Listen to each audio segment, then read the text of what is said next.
Daddies, TPC and Toy Daddies. Welcome to the ToyPic Community Top 10, brought to you by the Toy Daddies. Hey, what's going on, ToyPic Community?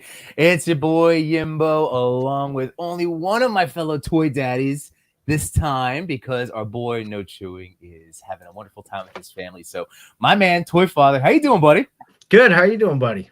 This is Wednesday night. It's fantastic. And we have two amazing friends with us, Toy Migos. We have theCHAMBA. Hey, bud. Hey, guys. And Shady 180.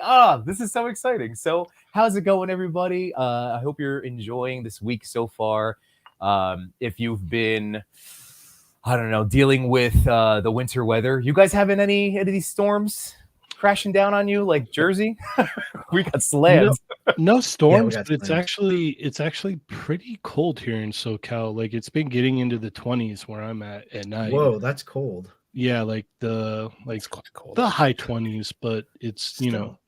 for SoCal this is like kind of like the coldest time of the year for us. After January, it kind of like starts to burn off a little bit, but yeah, it's decently cold. Like, I can't say like high 20s is cold compared to back east. That's just not it's not cold. Like, It was 50s here today. Yeah. I'm it's Massachusetts.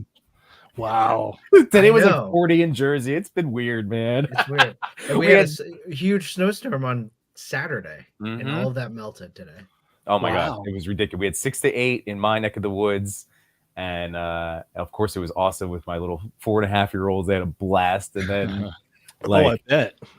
dude, but now it's been the talk has been because of so much snow, and it was just sitting, and then we had so much rain yesterday. Literally watched, like, our ground is saturated. Last night I was freaking out because I'm in my basement. I lifted my computer up. I had to bring my HISS tank and as many things as I could just to be safe. I'm watching my sump up until like 1 a.m. Like, please keep working. But it was fine, right?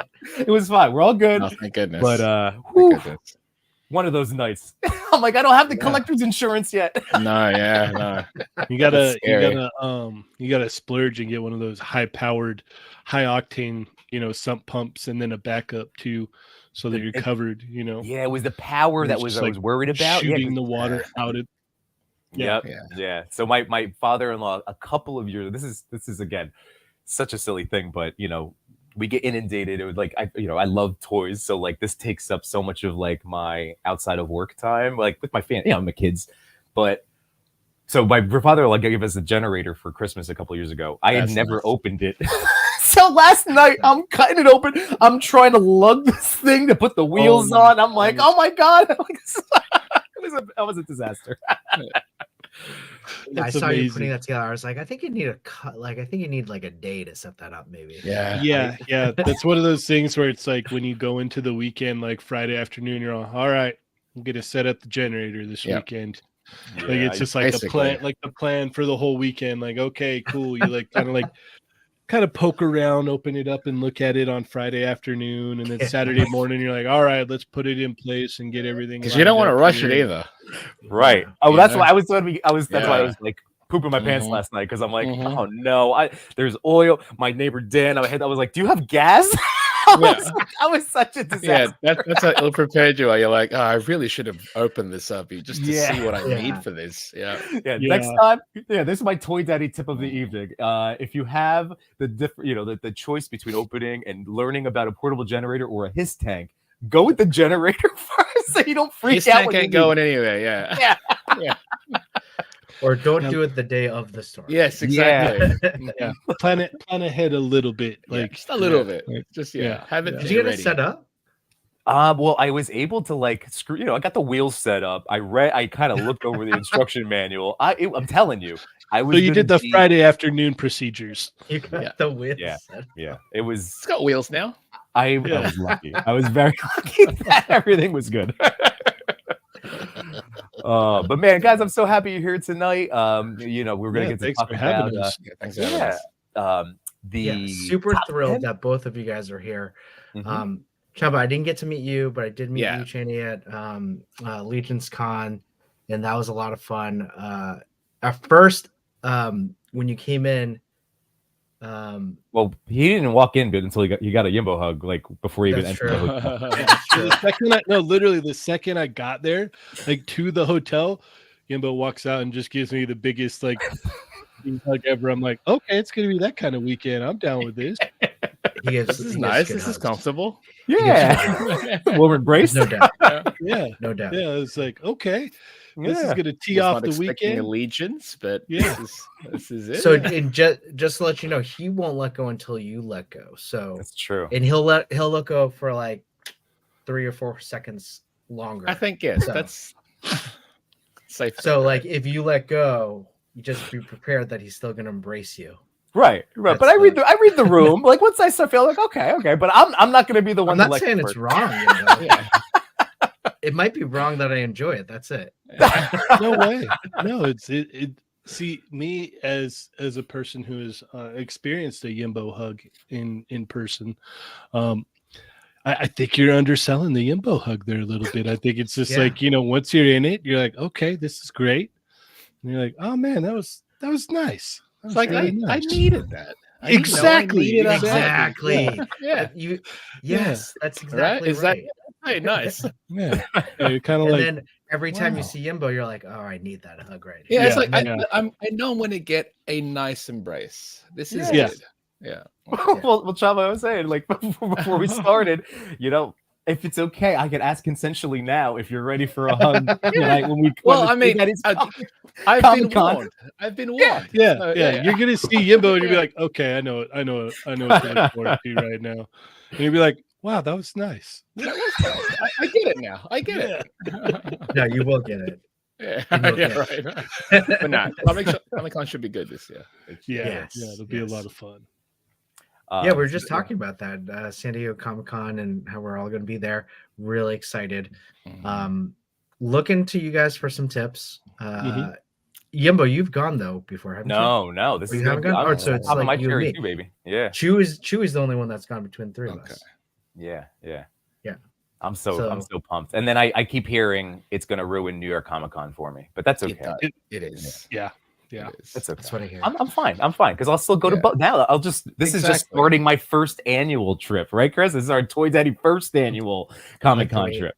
Like the way you think. Yep. Oh, speaking of, we got to say hi to the chat real quick because Who is I this? just noticed Wow doing his little family thing, but he's here in the chat right now, real quick to say hi. There's our boy, the Jason Todd, the bad boy of the Toy Daddies. How you doing, Joey? What's up, Chewy? And who else do we have? Insightful Imagery's in the house. What's going on, buddy, man? Oh, Wade Create, how you doing, man? Samurai Chris. Oh, the crew's all here. Messy Toy Photography. What's up, buddy? Figuratively speaking, Toy. I'm assuming, maybe, or maybe Jaden Ivory. I don't know. One of the two. My boy Cody's here. Too Much New Toys. Toy Addict What's up, Danny? 17. Oh, this is so great. KJ Smith, my man, and Cal the What's up, KJ? Oh, hold on. Ooh. You got to get ready for this. Jukebox Hero. Gotta hit it every time. I commented back a ton of YouTube and I was like, I can't sing it, but I'll do my best in text. That's great. Well, yeah, we can't wait, Chewy, either. Who else we got? Ooh, Endless Fables and Ron Steven. Man, thanks for everybody for joining. And obviously, like as you guys come in, say hi so we can shout you guys out. If you have any questions for Chamba, Cheney, please put them in the chat. We'll start them. We'll ask them. And also, as I know Yimbo is going to probably say this, the chat is the best thing about TPC. We love you guys. And honestly, you guys make us laugh every single time. So please keep it up in the chat.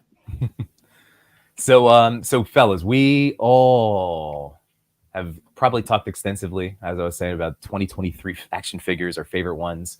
So for you guys, like what's your plan for collecting? Do you notice any, have you decided any kind of collecting habit changes, or I don't know what your plans are? Have you thought about it? Or are you still just gonna get everything What are your habits? habits? Or, Is it like whatever.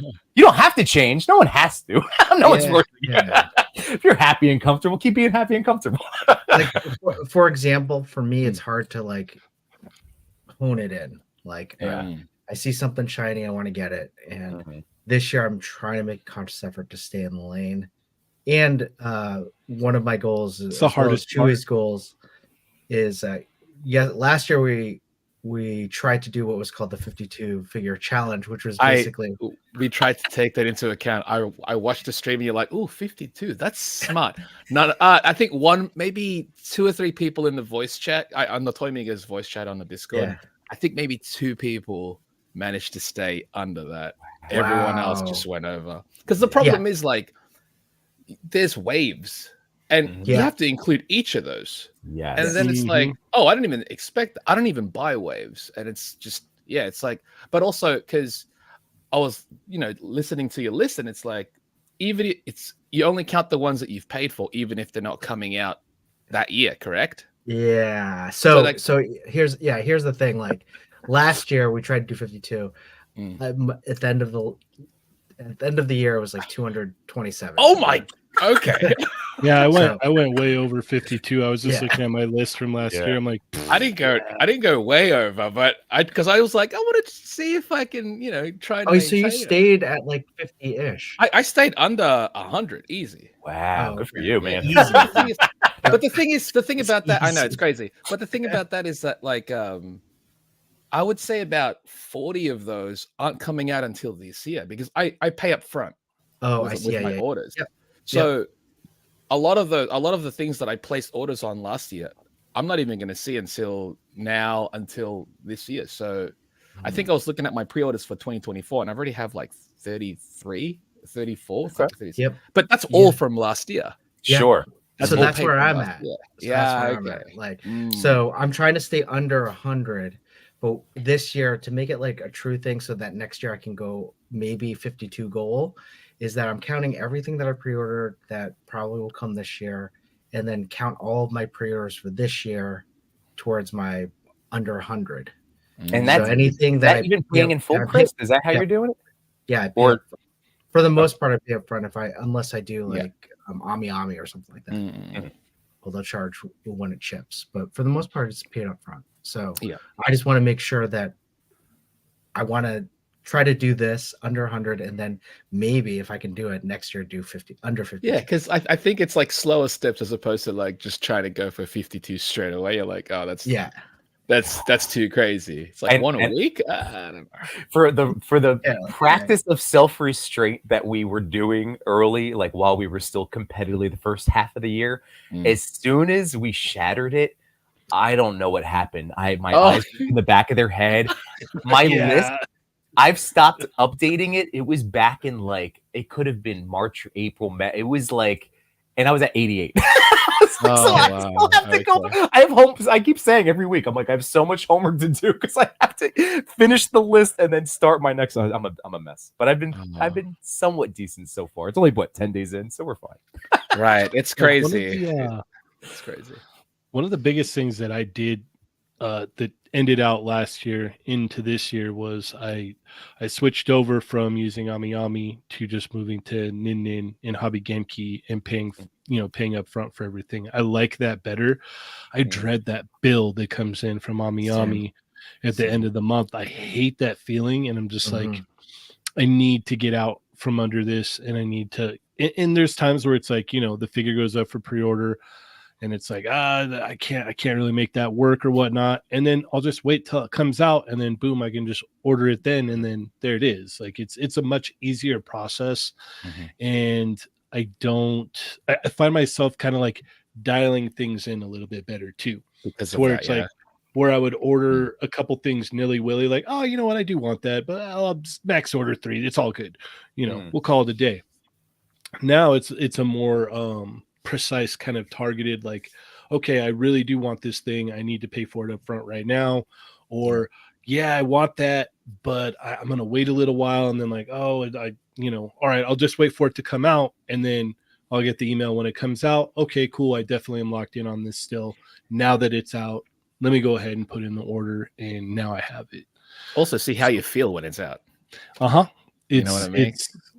It's very, how do I put it? It's very different, but I like it a lot better. I feel like I have more control of the buying, whereas before it was just kind of like very like, oh yeah, I want that. Well, that looks kind of cool. Let me get that too. And then I get that bill for that month, and I'm like, see, that's exactly how I felt towards the end. And it wasn't like there were just a few things from I did the Hobby Genki thing like mid-year or towards the end of the year.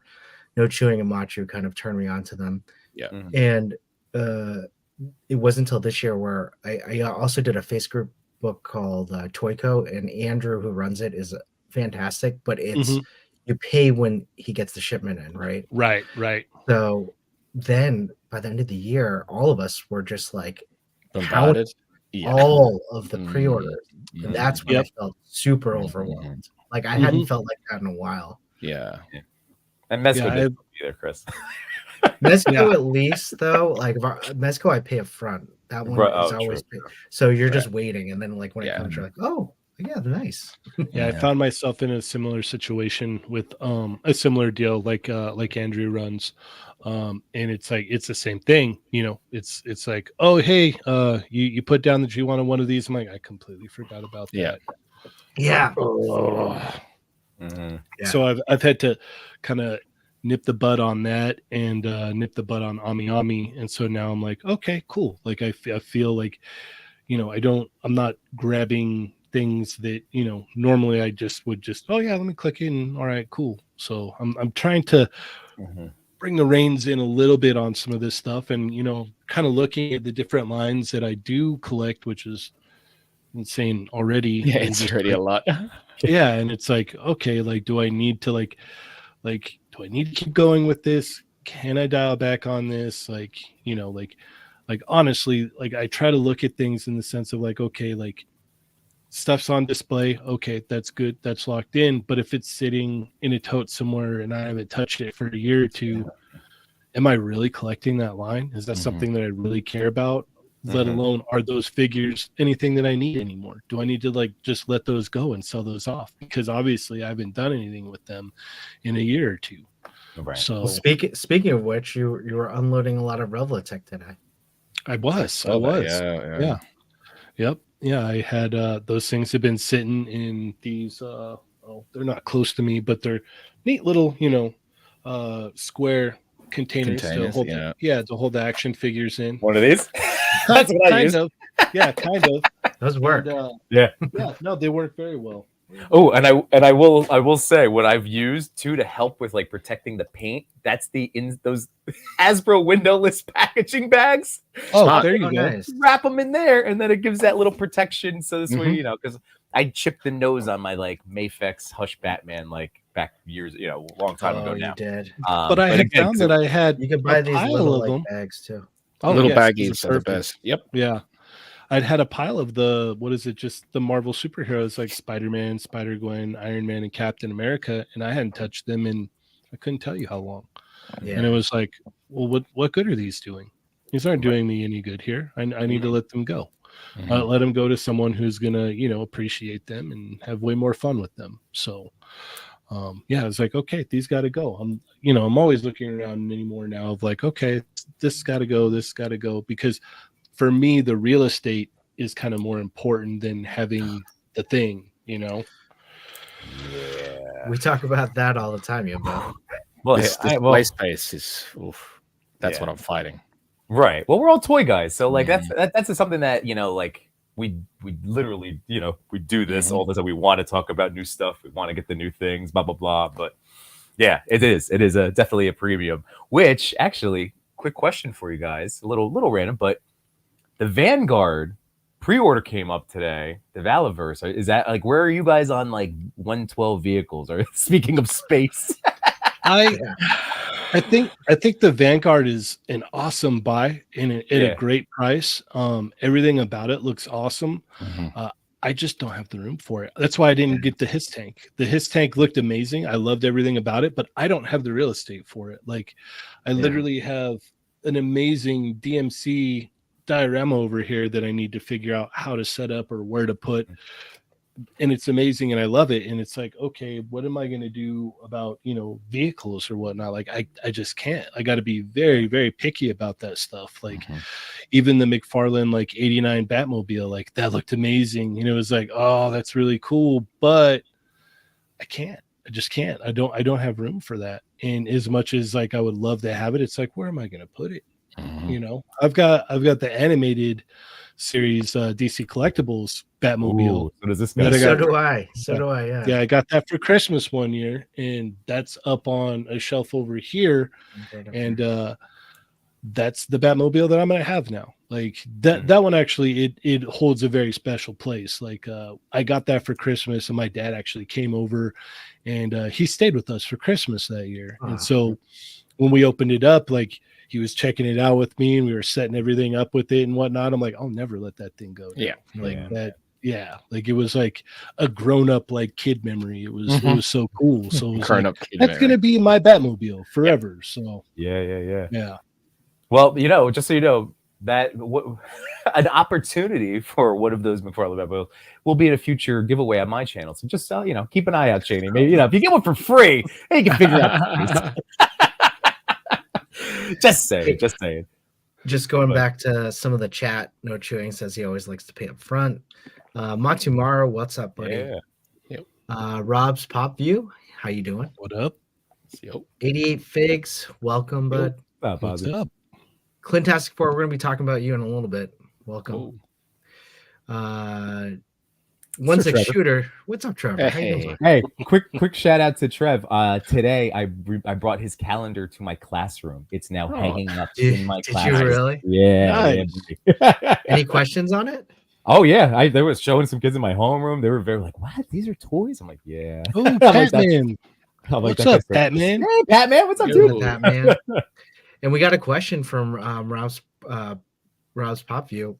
When it comes to decluttering your collection, do you sell your items, donate your items, just give them away? Cheney, you kind of talked about a little bit about that. If it's been tucked away for about a year, you usually do that. I think, what is the Maria Kondo, or what was that? If it doesn't bring you joy, right? Something like that. That, and like there's a Netflix woman that does the organization. If you haven't played with it in like a year or haven't seen it in a year, then you. Oh, that's my mentality with things. I have everything on display, so if I'm ever going to have anything packed away, it technically doesn't exist. So why do I still have it in a way? Like I do have some doubles of things, but that's because I chose to purchase those doubles just in case for the most part. And only those things are the ones that I'll unbox eventually. But right now it's like, even with figures that I feel like I no longer need, I don't really sell anything because in Australia, it's annoying to sell things, and it's just to ship them as well. It's just kind of a bother. So if I know somebody that will enjoy it, I'll just give it to them. It's just easier that it's like I've had my time with it, basically. Yeah, I've enjoyed it when I had it. So I think if they're gonna enjoy it, have at it. I know before I moved over to this room, when I was in the other room over there, I had a whole, I think it was like almost 2 walls of like figures in box that I wanted to display up on the wall. And so those all came down. And so now I've got like 4 or 5 boxes of like legends that like I got to figure out something to do with them now, And we took a lot of them that were, just like that had become peg warmers or whatnot over time. And like we just took literally, it was probably like a big box and a half of them, and we donated them to my kids' old daycare. And nice. So and so like that was a way to get rid of some of the stuff. I always, like, it was funny, I was telling my buddy that cuts my hair, because I was getting my hair cut over at his house, and his 2 boys, they'll walk out, they start talking toys and Ninja Turtles with me. They're like, "Oh dude, he knows what's up." So it's like, all right, cool. And so like every once in a while I'll have like big bag of like loose action figures, and I'm just like, "Hey, you guys want these?" And they're like, "Yeah." And so like my buddy's like, "Dude, you're their favorite." And I'm like, "That's just because I bring toys, but I'll bring those over," because it's like trying to like piece those out and sell them is just like, it's way too much of a hassle, and I don't have the time for it. And I would rather like these guys get them and play with them and tear them up and have good kid adventures with them and get the mileage out of them, because where it just works out better. I think it's a feel good for everybody. Oh, for sure, dude. Janie, it was funny because the last time I had my brother and sister-in-law over with my niece and nephew, my nephew who's 7 is like getting into Fortnite, and I had some of those 6-inch Hasbro figures. So I'm like, oh, here we go. So I took out, I'm gonna like space them out. So I gave him 2 the other time, and he lost it. It was like Midas and Sky, and he was like, oh, setting it up. I was showing him how to pose, and like I gave him the glider, and I'm like, well, this is what happens when your uncle's a toy guy. Like you're just gonna get handed toys. And then I joke with my brother-in-law. It's like, I'm like, I do subscribe to the whole Toy Story thing, and those toys are so happy they're getting played with because they were just collecting dust in a box, right? Yeah, I mean, if you look at it through the perspective of that, it's like, they've been sitting in a box lonely forever, and you hand them off to some kids, and like, okay, now I'm a character in this story today, and tomorrow I'm going to be another character in the story, and like, they'll set them up on their shelves and stuff, and there's this whole other world that, like, it seems to be missing almost in a sense with the young kids anymore, because it's always tablet video games, stuff like that. And to get that tangible, toy, and to like get into that mind space of, imagination and creation and creating a world and a story. And, like this could be a character that is nothing like that. Like, what is it? My friend's boys, they love the Plunderlings, and they like put like cloaks on their Plunderlings and give them lightsabers and stuff, and like kind of like put them into the Star Wars universe too, or like they'll fold them into the Ninja Turtles universe. And there's this whole thing that is, if you can, like, if kids are into it and like, they can grab a toy and just go, you know what I mean? It's like, the tablet's cool, it'll always be there, but this right here, like, this is amazing. Like, I remember when my daughter was younger, I would sit there and I'd just watch her play with her Barbies or whatever it was she was playing with, and just watch the stories roll out, and just kind of be in awe of like, oh yeah, that's the innocence of a child, making up your own little world, and just kind of like, that's the thing that you're into right there. You know what I mean? Like, it's very, very cool. Yeah, I mean, I think there's something to say that nowadays I do see it, like, a lot of kids don't spend the time to play with their toys because it is tablets, it is shows, it's immediate gratification right there. And there's something to say that is losing a lot of patience in the world, and a lot of our perspective taking with each other as well.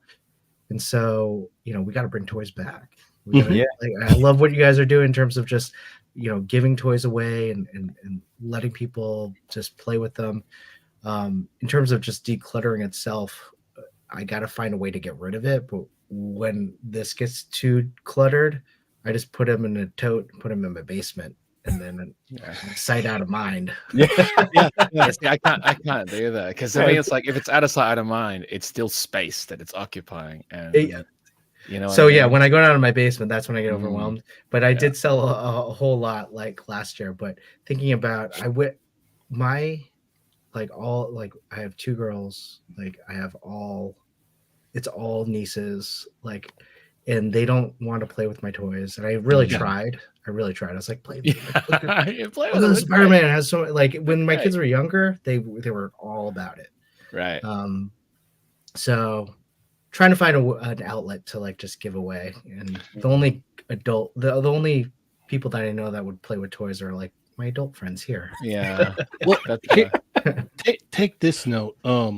Next time you go get your haircut, if you have like a normal barber or whatnot that you go to, you can ask around at some of the guys in the barber shop or whatnot and be like, hey, you guys got any little ones that want toys? Like, I literally have a bunch of toys that they need somewhere to go.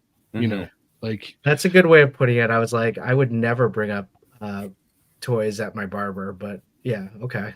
I like it. That's fair. That's fair. That's totally fair. a bunch of old Italian men in my life.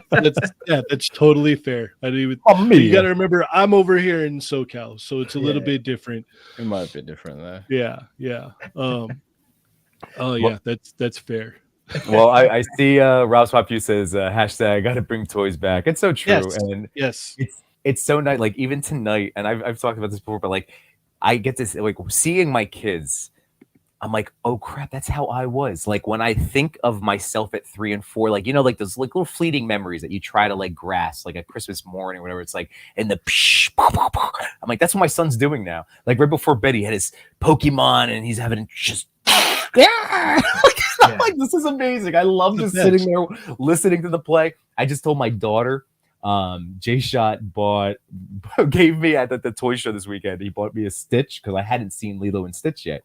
So then I went home immediately, gave it to my daughter. She lost it. She was like, oh my God, no, like lost, excited. And then we watched the movie. It was my first time. I'm like, Stitch is amazing. I'm seeing it. Wow. I bought the Super 7. So I told her tonight, I'm like, Cammy, it's Stitch. I have a daddy toy coming. It's Stitch. I'm like, and he has the superhero and makes a cake. And she goes, and he wears the underwear on his head. Yeah. Oh man. So I'm super pumped. She's like my little toy photographer. It's great. That's amazing. That's great, Jimbo, because Zeke Zoom said he taught some teens about toy photography, and when it came to posing, they kind of appeared lost and forgot how to play. That's how I feel about that piece. It's a different part of the brain that needs to be worked. Yeah. Well, I think that's something that you see too, like, when you look at like toy, or myself, when I look at toy photos and stuff, I'll notice that like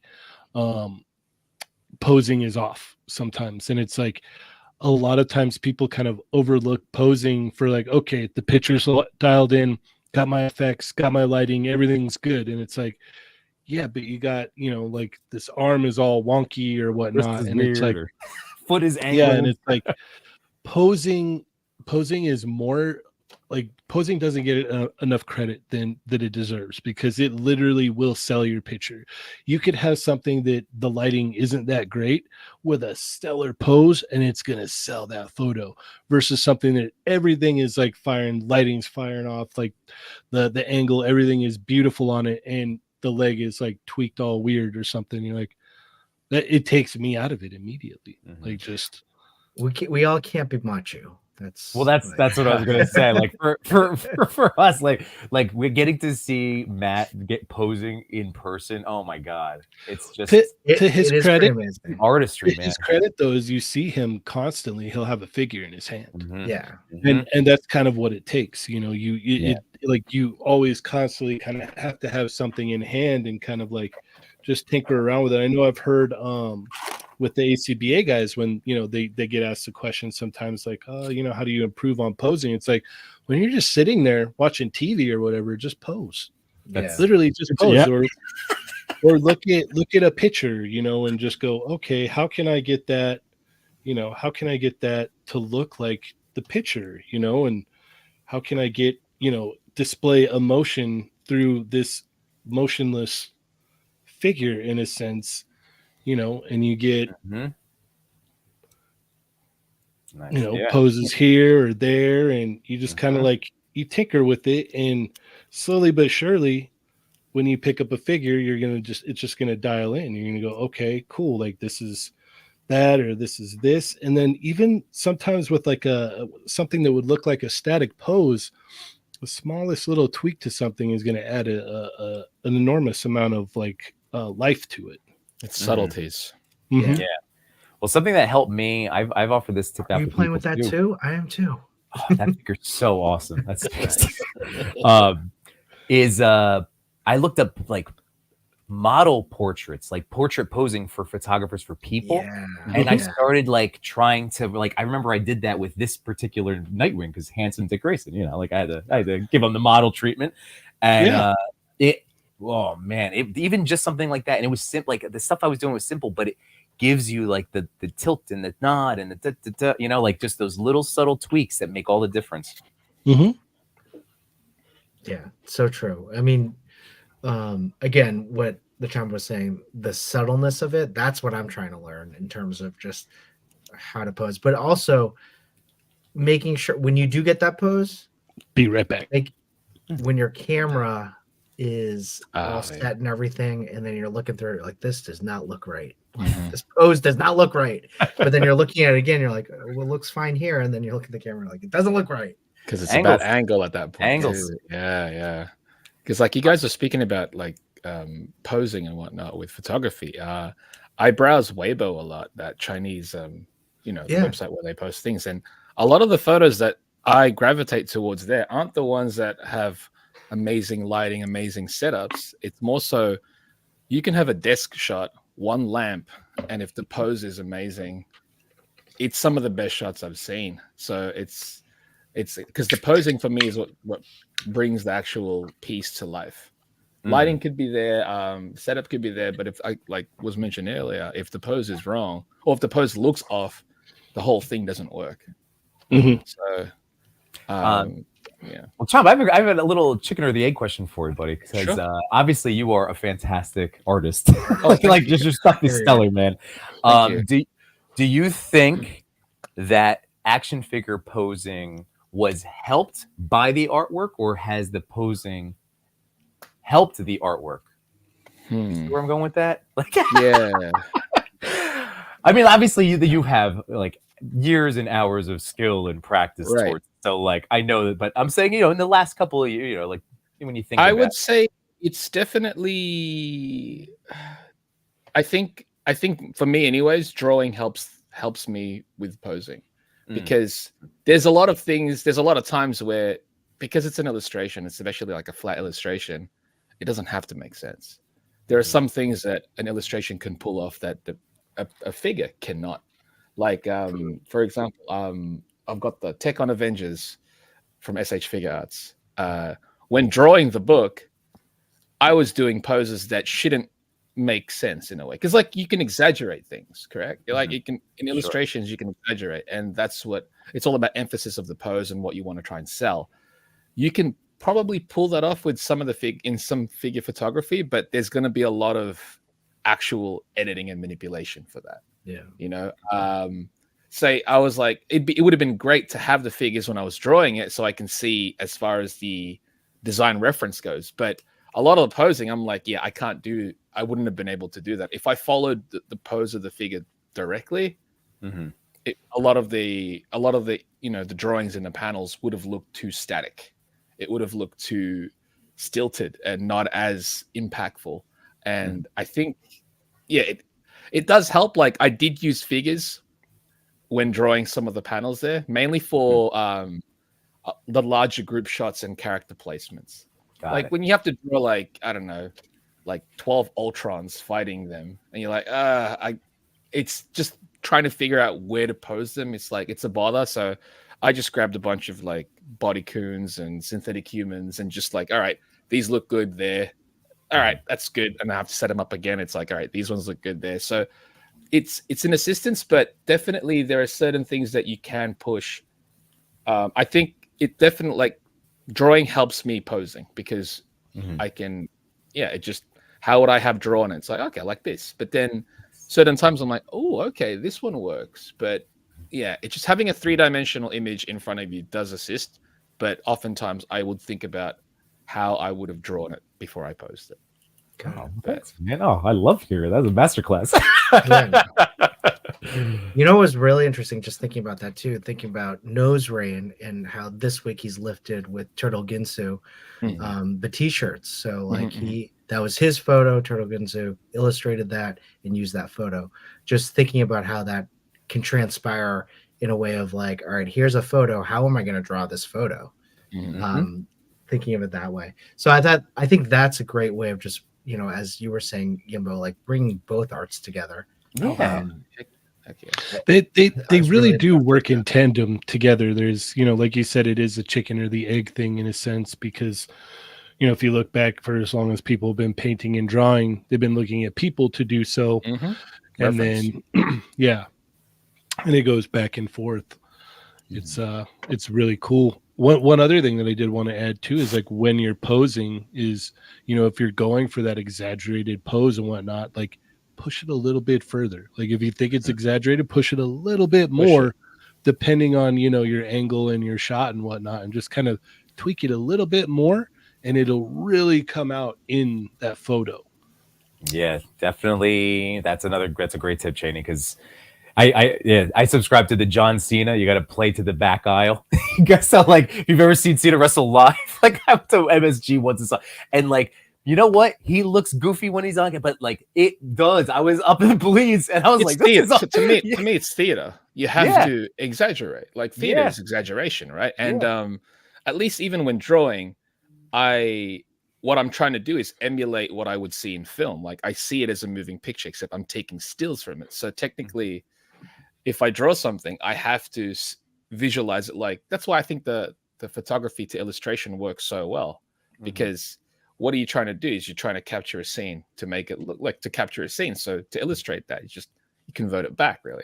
But like what Cheney was mentioning, it's like just push it a little bit further, because I think it depends on. I mean, we see things with our eye, right? But then the camera can see it differently. Obviously, like you were saying earlier, Toy Father, it's like it depends on the lens as well. Like a lens is a factor, and so like a fisheye lens, for example, right? That's something that I would draw in a fisheye, just because that's how I would imagine it. And a lot of people used to ask, like, how did you visualize it? I'm like, I don't know, I just picture it in my head. So it's hard to describe. It's like I don't have I don't know what lens my mind's eye is seeing, but it's like, hey, the hand is this close to me. It's like, yeah, so how would it look like if it was a figure or if it was on a camera? It's like, okay, push that hand as close as you can, or even off the screen, so that you can really feel that movement going. So yeah, I see that with your like Street Fighter illustrations. Like you want to feel like impactful. Your hands this close, but everything's back here. Like that. This camera, excellent for it, because like the perspective is intense, but that's not what you would normally see if you were looking at somebody, right? So what do you want to show the audience? How impactful do you want to show it? So I think these are all factors, and it depends also on the subject matter of what you're taking. It's not going to work for everything, but that's why it's like pick and choose what you want to do in that sense. Yeah. By the way, I'm cracking up right now because I just saw Carter Wade create go. Nothing like wanting maximum articulation and only doing vanilla posts. Exactly. All the time. Whenever like the whole like double elbow, double knee thing. Yeah, I love that. That debate goes around, and whenever it's brought up, I'm like, but I've seen your display. Everyone's just standing there. You're not even utilizing any of it. Why don't you use what's available and push that as it is? Just I don't know. It's bizarre that. I mean, you just had, like, as Jimbo said, just a masterclass of just explaining what both of you like posing and all that, and yet, I'm still really impressed that you stayed under 50 figures this past year. It's not under 50 figures. I was over 50. I was over 50, but it was definitely under 100. It was under 100 easy. It was under 100. Why vanilla when you can do something like this? Exactly. Yeah. That's wow. So I think you two are really the first ones to really talk, well, with the exception of Machu, but really talking about and emphasizing how posing really is the most important piece for you to bring into a photo. Oh yeah. I think we've always talked about lighting. We've always talked about those are all important for sure. That very piece, important. This is the very first time I think we've really talked about posing as the main point of the. Yeah. Well, I mean, like, you know, for how long we've been doing. I mean, again, it's been a few years now of doing the Instagram, and you know, like there's you read the complaints of like the hand pics or the desk pics that like take off, but it's like that's because like toy photography. Again, we say here. We are Banksy. We are underground art. All thanks to Toy Migos Lago that coined that, right? Like toy photography is still like very much like a graffiti underground art form, and I totally I embrace that. I love that so much. And like you get some fire posing. It doesn't matter the lighting if you just again desk shot, because that is bringing in. There's far more collectors than there are toy photographers, and you know, and our art form is still kind of getting out there, but. Again, you can hype. It comes back to posing. Posing is so vital. It's so good. I think the desk shots. I I know it's getting quite popular, and I know some photographers might be like, that's not like, how is that getting the traction? Because in my head, I'm like, oh, because it's still a toy. Yeah. They're taking a photo of a toy. Like, they're not trying to make the toy look real. That's cool to do. If you can if you can make a toy look like it's actually part of the scene, that's awesome. But if you can actually sell the toy to look like a toy, that's you're killing it. Because it just shows like, yeah, here's my desk. This is a lamp. This is all natural sunlight. Anyone can take this shot. Right. I think that's why those ones hit it off so well. Also, it's posed amazing because this is what the figures are capable of, but anyone can actually take this shot. You don't need the diorama. You don't need a fancy camera or the lighting. It's just, you can just pose your figure, take it on your phone. That's it. Or the ones on those hand shots. It's like, yeah, I'm playing with my toy, came up with a cool pose, snap a shot. Yeah. Anyone could do this. That's usually that's the appeal, at least. That's usually the first thing that, if someone asks me like, oh, what do I do to, I want to get into that or whatnot, I tell them, I go right back to the age old, like, get a figure and just start messing with it. Just try and hit some poses with it and keep doing it and keep doing that. And then take some pictures with it and then work on your angles. And then after you get the posing down and you're like, okay, cool. Like this posing is dialed in. I think I got it good now. Then throw in your lighting, then put it on a diorama and start working up all the layers behind and, but it always starts with posing. Posing is the one thing that, like me personally, when I'm going to do a shot, I start here with, the posing. I get the pose down. Okay. These two figures are going to be fighting or whatever it is they might be doing. I get the pose down and then, okay, that's set up. Now let's start putting the layers down of everything else and work around that. That's how I do it, at least, but that's how it works for me. Do you guys have, like, when you first take a figure out, after you smell it, I don't know if you guys come on, right? That's not just me, right? We all do that. We all do that. Do you guys have a go-to first pose? Because I definitely realized at some point, I'm like, oh man, that's my initial thing with every figure.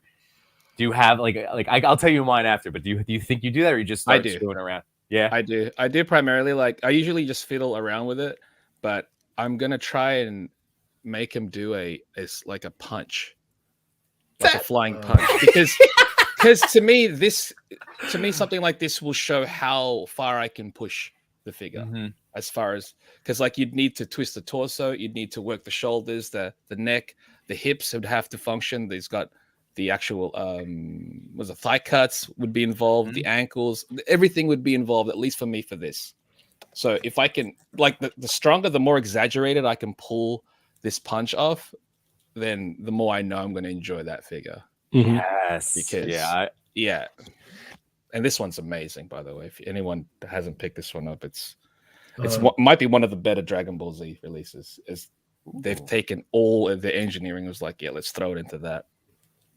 Bang up job. Jenny, how about you, buddy? Do you have or do you just like to screw around? Usually the first thing I do is I'll check all the joints. I just kind of like tinker around. Sure. After that, works. Yeah, and then, you have to see all the joints first. I think what I do usually, if I'm not mistaken, is trying to find a figure here. Well, I just opened this one up today, but I think the first thing I did with this Mayfix Magneto was I kind of like put him in like a, kind of like, like character specific. Do you think you do that? Try to go like a signature look for that character? Yeah, I think it varies for me, honestly. Okay. I really do. Yeah. And then I try to push the limits of it and see what I can get away with and what I can't get away with. That's one thing that I did want to say with those Mega Man figures from Jada. Like, you could push those things to the limit. Like, they've got those soft crotch pieces, and it's wild, man. You can push the hips to the limit on those things, which is very similar with the Street Fighter ones. You could push them to the limit, and that's like something that's like very like interesting and fun to me. Is like when you're like, okay, like this is what I can do. Can I get a little bit more out of there? How far can it go? Yeah. What's the maximum? I don't want to break it, but I want to Right. I want. see how Yeah, I far. just want to Yeah. get right up there. Mhm. Yeah. I like way crazy. At first pose is always Spider-Man thwipping, even the chunky boys. That's a good one Nice. because again, That that is a to good me, one. that's like the punching pose where if Yeah. you can, don't get me wrong, not every figure or character should be able to do the Spider-Man. Sure. Mhm. I think Yeah. Spider-Man has to be able to do Spider-Man though. You know what Yeah. I mean? That's the Mhm. key. It's Yeah. really annoying when you get a Spider-Man figure, like, oh, you can't even do that. Like, you fail as a Spider-Man figure, guy. Come on. Yeah. So That's kind of like going back to what Jimbo was saying. That's kind of like my go-to, like just the crouching, like right there. Yeah. Like whether A good it's crouch. Batman or like Yeah. a good crouch or like an Iron Man, like Three yeah, point. the landing. down, The landing, yeah. landing. Mhm. I noticed if you know, obviously we've all seen the amazing reviews, but like how he kind of goes into something like this. That's usually one of my early ones too. It's Ooh. like this or the punch. Like I need a His good is right always punch. the signature rider kick, though. No matter what figure it is, he'll throw it in the rider kick. Yeah. Oh yeah. Love that.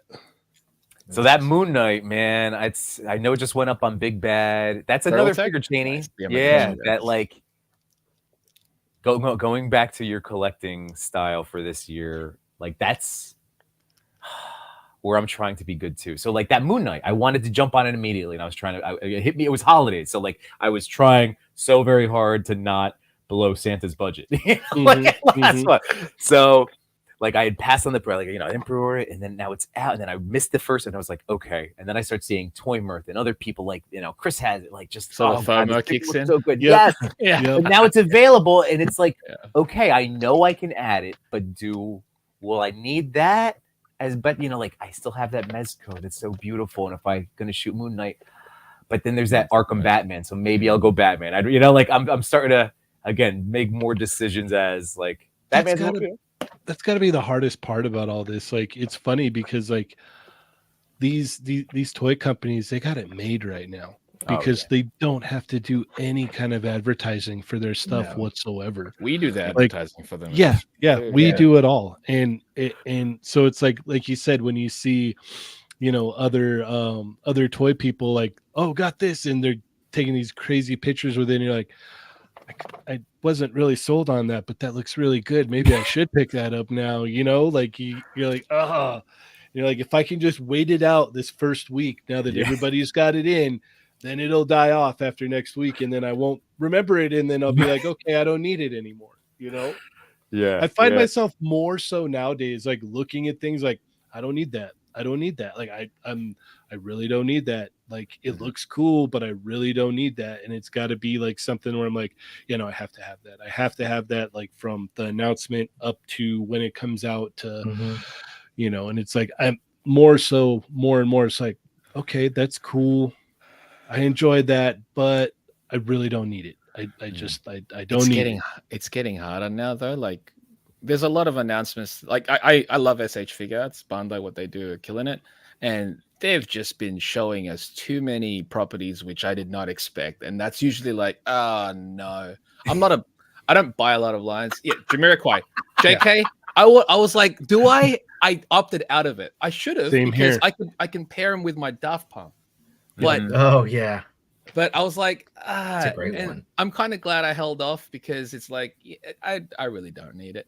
But then there's like, they showed off. They're gonna do, Kaiju number 8. They're gonna do Yu Yu Hakusho. They're gonna do Rurouni Kenshin. They're gonna do, you name it. They're gonna do Demon Slayer. They're already doing Dragon Ball. They got Chainsaw Man. I'm like, their hands are just all in my wallet. And I'm just like, take it. I already know I want it. So that's why I feel like, I know tomorrow, I think it was, a couple of pre-orders are going to drop from both Revoltech and SH, reissues for Revoltech. And you've got the Stitch. I'm getting multiple. I already got. He's a Grail. So I was like, I've waited for them to reissue that. And they are. So I'm like, cool. I'm going to buy multiples. So there's a few more I'm going to add to this silly list. Jesse's a 1.5, and I'm like, I already got Buzz and Woody, so I have to get a Jesse. Me too. I know. And it's the 1.5, so which is the added faces that they've had before, and it's like, that's cool. But then it's also nice to see things where, like what Cheney mentioned earlier, where you see it like that looks awesome, but I can pass I don't it. have to have it. Yeah, I don't have to have it. I'm thankful I'm that way with, say, the Naruto SH figure arts or the Bleach SH figure arts, because if I was in them, it's like, oh, cool. Here's more of my money, which now would be more space to fill, and it's just it's hard. Mm-hmm. Yeah, it's hard. It is. Well, it is hard, and I think you're right in terms of just. I think all of us have been probably on Instagram for about the same time and collecting hard as well, and I feel the same way. Like, I feel like you're at this point of like, I have so many of these figures. Why do I need one more? Or what is the definitive figure that I have that that makes me want? I don't need it. Mm-hmm. But I'm getting to that point where it seems like both of you are, where I'm like, all right, you have to. There's that just point so where much I'm like, stuff coming out. I'm okay with it, and I have to be okay with it. Yeah. And I don't buy a lot of domestic There's figures just so because much. I'm in Australia, so I'm even more. Yeah, you're picky, lucky. Yeah. Like if I was in the US and all the legend stuff would be readily available, I would be more in trouble. But I don't buy a lot of domestic figures because to me it's still an import here.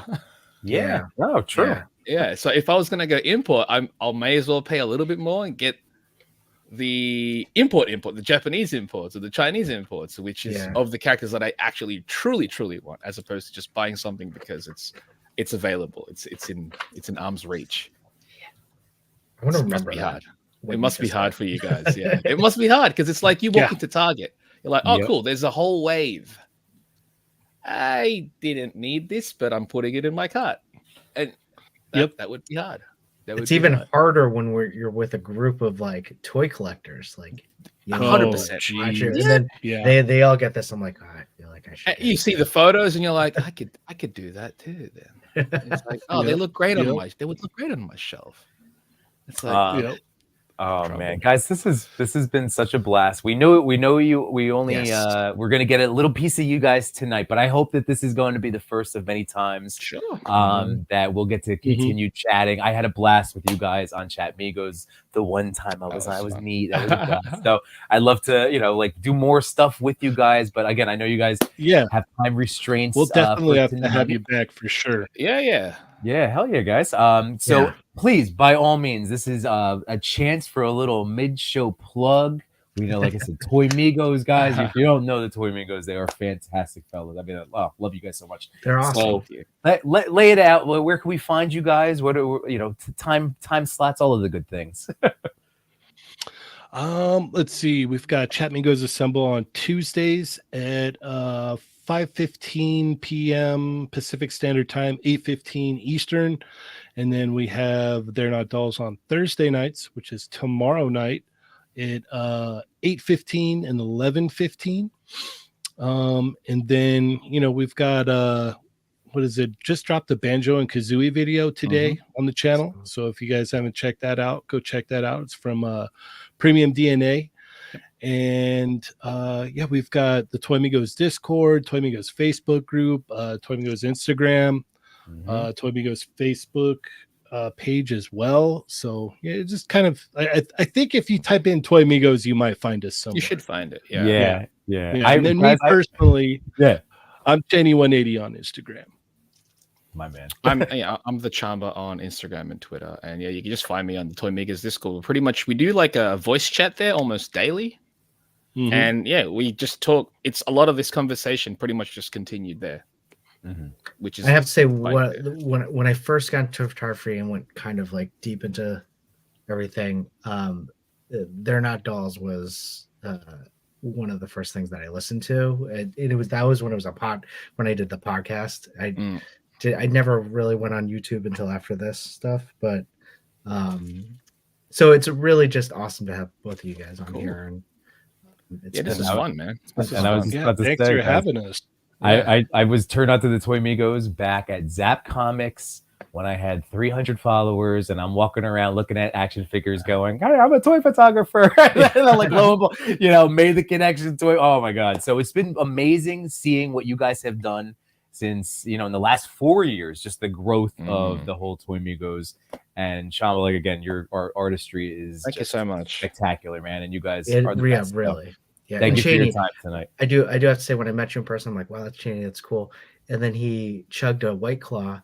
I was like, this guy's Superman. Like, Yeah.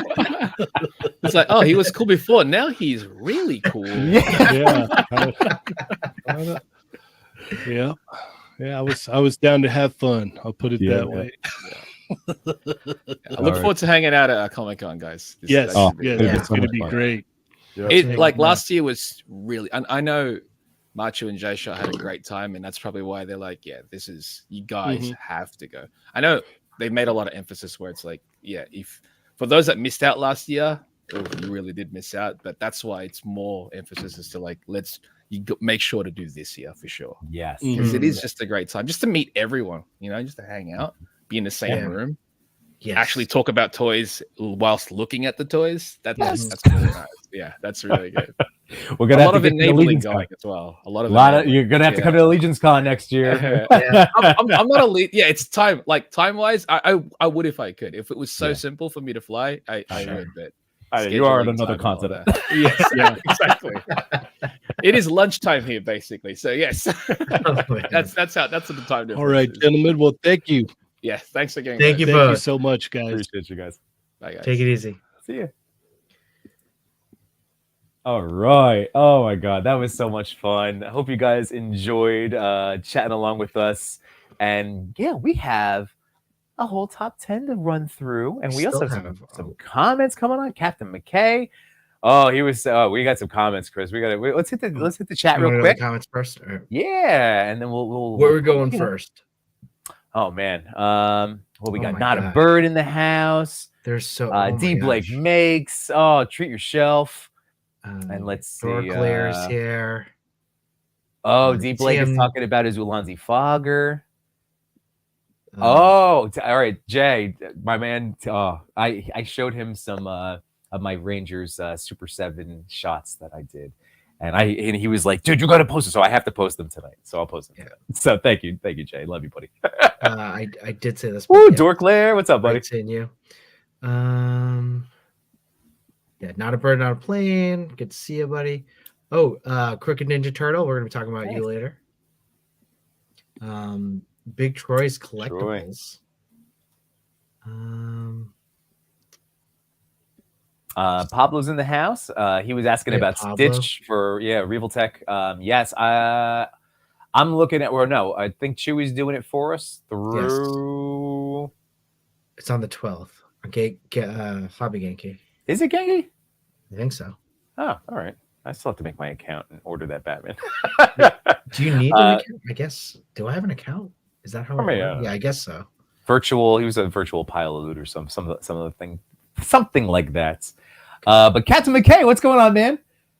So let's see. I'm going to tell myself to slow down on lines and figures I collect, but then I just find brand new lines to buy into without actually slowing down on the ones I collected all along. It's not awful. It's just, it's wonderful. We're playing with toys, but I understand what you mean. Again, that when you hit that point of oversaturation, just like the ground in New Jersey. That's what it is. That's where I think we're getting, or at least I feel like we're both trying to get to that point of like feeling saturated, right? We're oversaturated at this point. Now we need to understand how to wring the sponge. Right. And that's, and going back to the question that we asked the guys about how they handle, like either selling or giving away and stuff like that. And like, I think it's been a blend. Like Chris, you've been very generous. Like even with me, I still have to shoot that Neo that you gave me. I love that Ninja. Oh my God. But again, we're either generous with ourselves, we're generous in giveaway, like trying to be with our nieces, nephews. At least I have, I'm able to gotta still get a couple of them to enjoy the toys. Giveaways on streams. Yeah. And then like a blend, you try to, I have my eBay page. I try to throw some stuff up. It's just, if it goes, it goes, like it's there if somebody wants it. Try to be reasonable, It's a constant hustle with being a toy photographer, being a YouTuber, being a collector, trying to get rid of stuff. And toy dealer. Toy dealer. What's up, Unworthy? How you doing, buddy? Rabbit. How you doing, bud? Hey. I like Wade said, sell the boxes, keep the figs. No excuse. Oh, Rampage Insane. Boxes, keep them or toss them. That's my biggest struggle. What if I sell something? Where- That, do you see that? That was right by Pablo. One of Oh, Pablo's Pablo up chats. there. That's Rampage. That is another one of those because like Chris and I, we for a long time we're keeping everything. That's so tough. I know that I ended up finally like getting rid of my Legends boxes because I figure like That's I take care of the fine. stuff. Yeah, like the Legends stuff, I can get rid of. McFarlane boxes, that was another big like, thing, just mental, that's off my head. And now if again, whether it's giving them away or just trying to sell them loose for like, I just think like, hey, if I can start somebody else's journey, like here's a lot of Legends for whatever, like I don't care. Like I know the money was spent, you know what I mean? It's gone. It's all I took the pictures or maybe not, and now it's time for somebody else. So it's kind of like that with when it comes to certain only certain Legends are really like, and again, not life-changing money, but nice to get some extra coin. But yeah, I mean, I think some of the older ones you can Yeah. still get some, like certain ones, but it's and not as someone- many as like you would. I think when I first, I told myself so many of these were going to go up, and well, the lies we tell ourselves. definitely nothing released within the past like 2 or 3 years will give you great money, Right. Like occasionally, yeah, I hear what you're saying. Yeah. So, yeah, no, and I think it's like which boxes to keep, and then I've kept all my Mezco boxes, right? But then when it comes Mezco. time to sell, where's that Mezco box? Like I have to find it. Yeah, That's I have the worst feeling. I have the tubs of like specific, like now I know, like I have those empty. That's a tub full of empty boxes. So now I know it's like I'm dealing with either Mezco, Mafex, SHF. I've kept Mythic, like anything Four Horsemen stuff. I you hang keep on the boxes. to.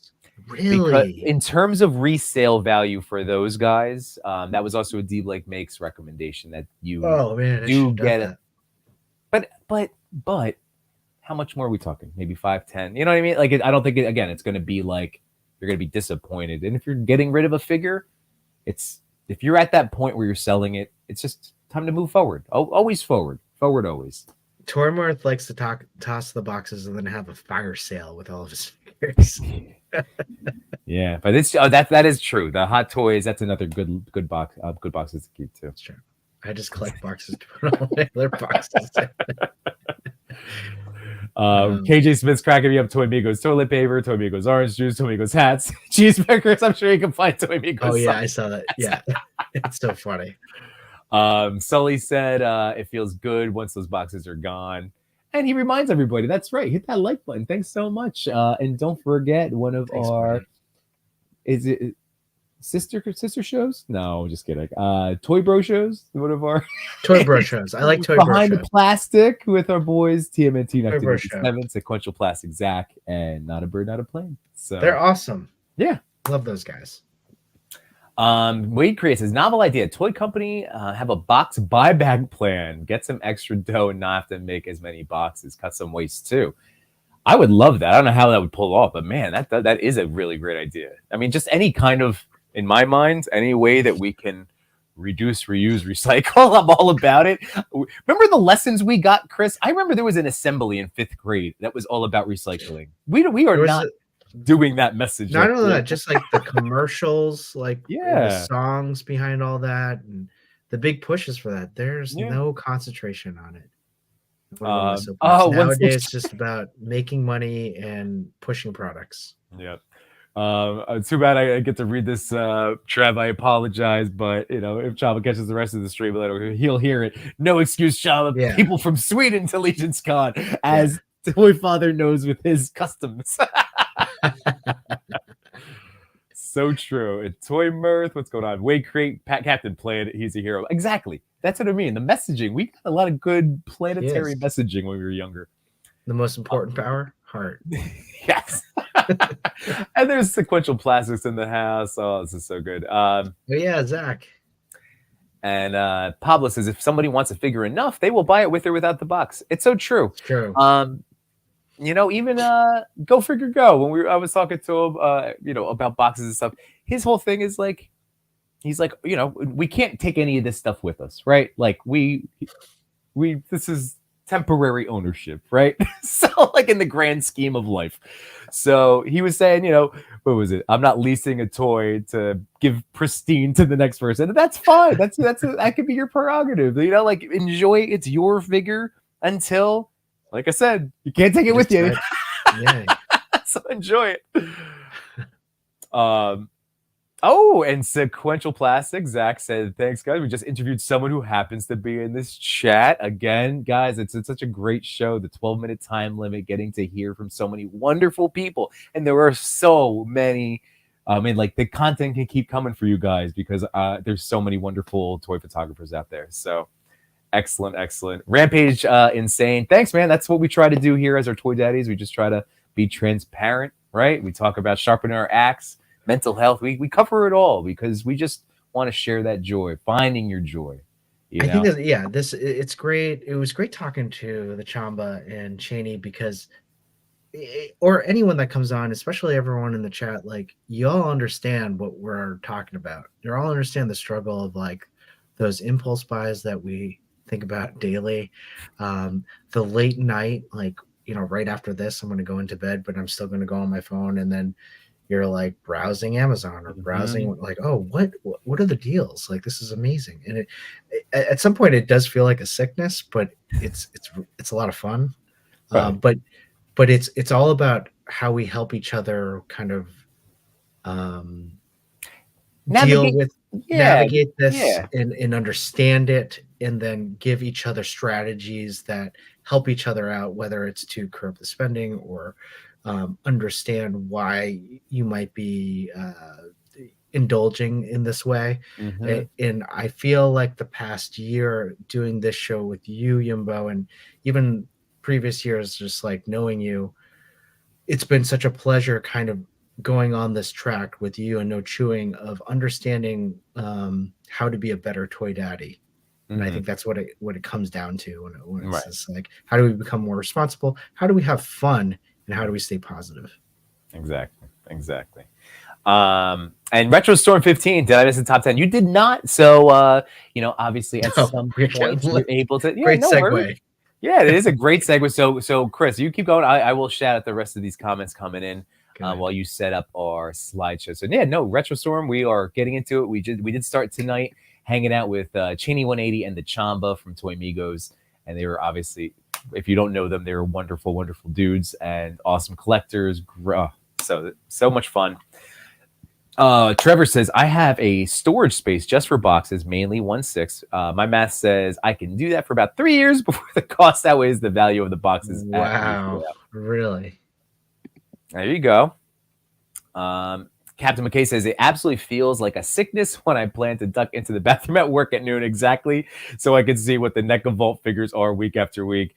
Dude, we've all been there. And that's what Chris is saying. So true. Just being able to share and know that, we're not alone in these feelings. And again, like we just talk about it because not that it's just helping. We're trying to help each other. Like for me, like hearing this helps, like, because it's all unique to ourselves anyway, in our own perception and what we need as a person, So that's what is just so nice to like be able to hear these different strategies and different things to think about. That's all we're doing is just sharing perspectives. Yes. Yeah.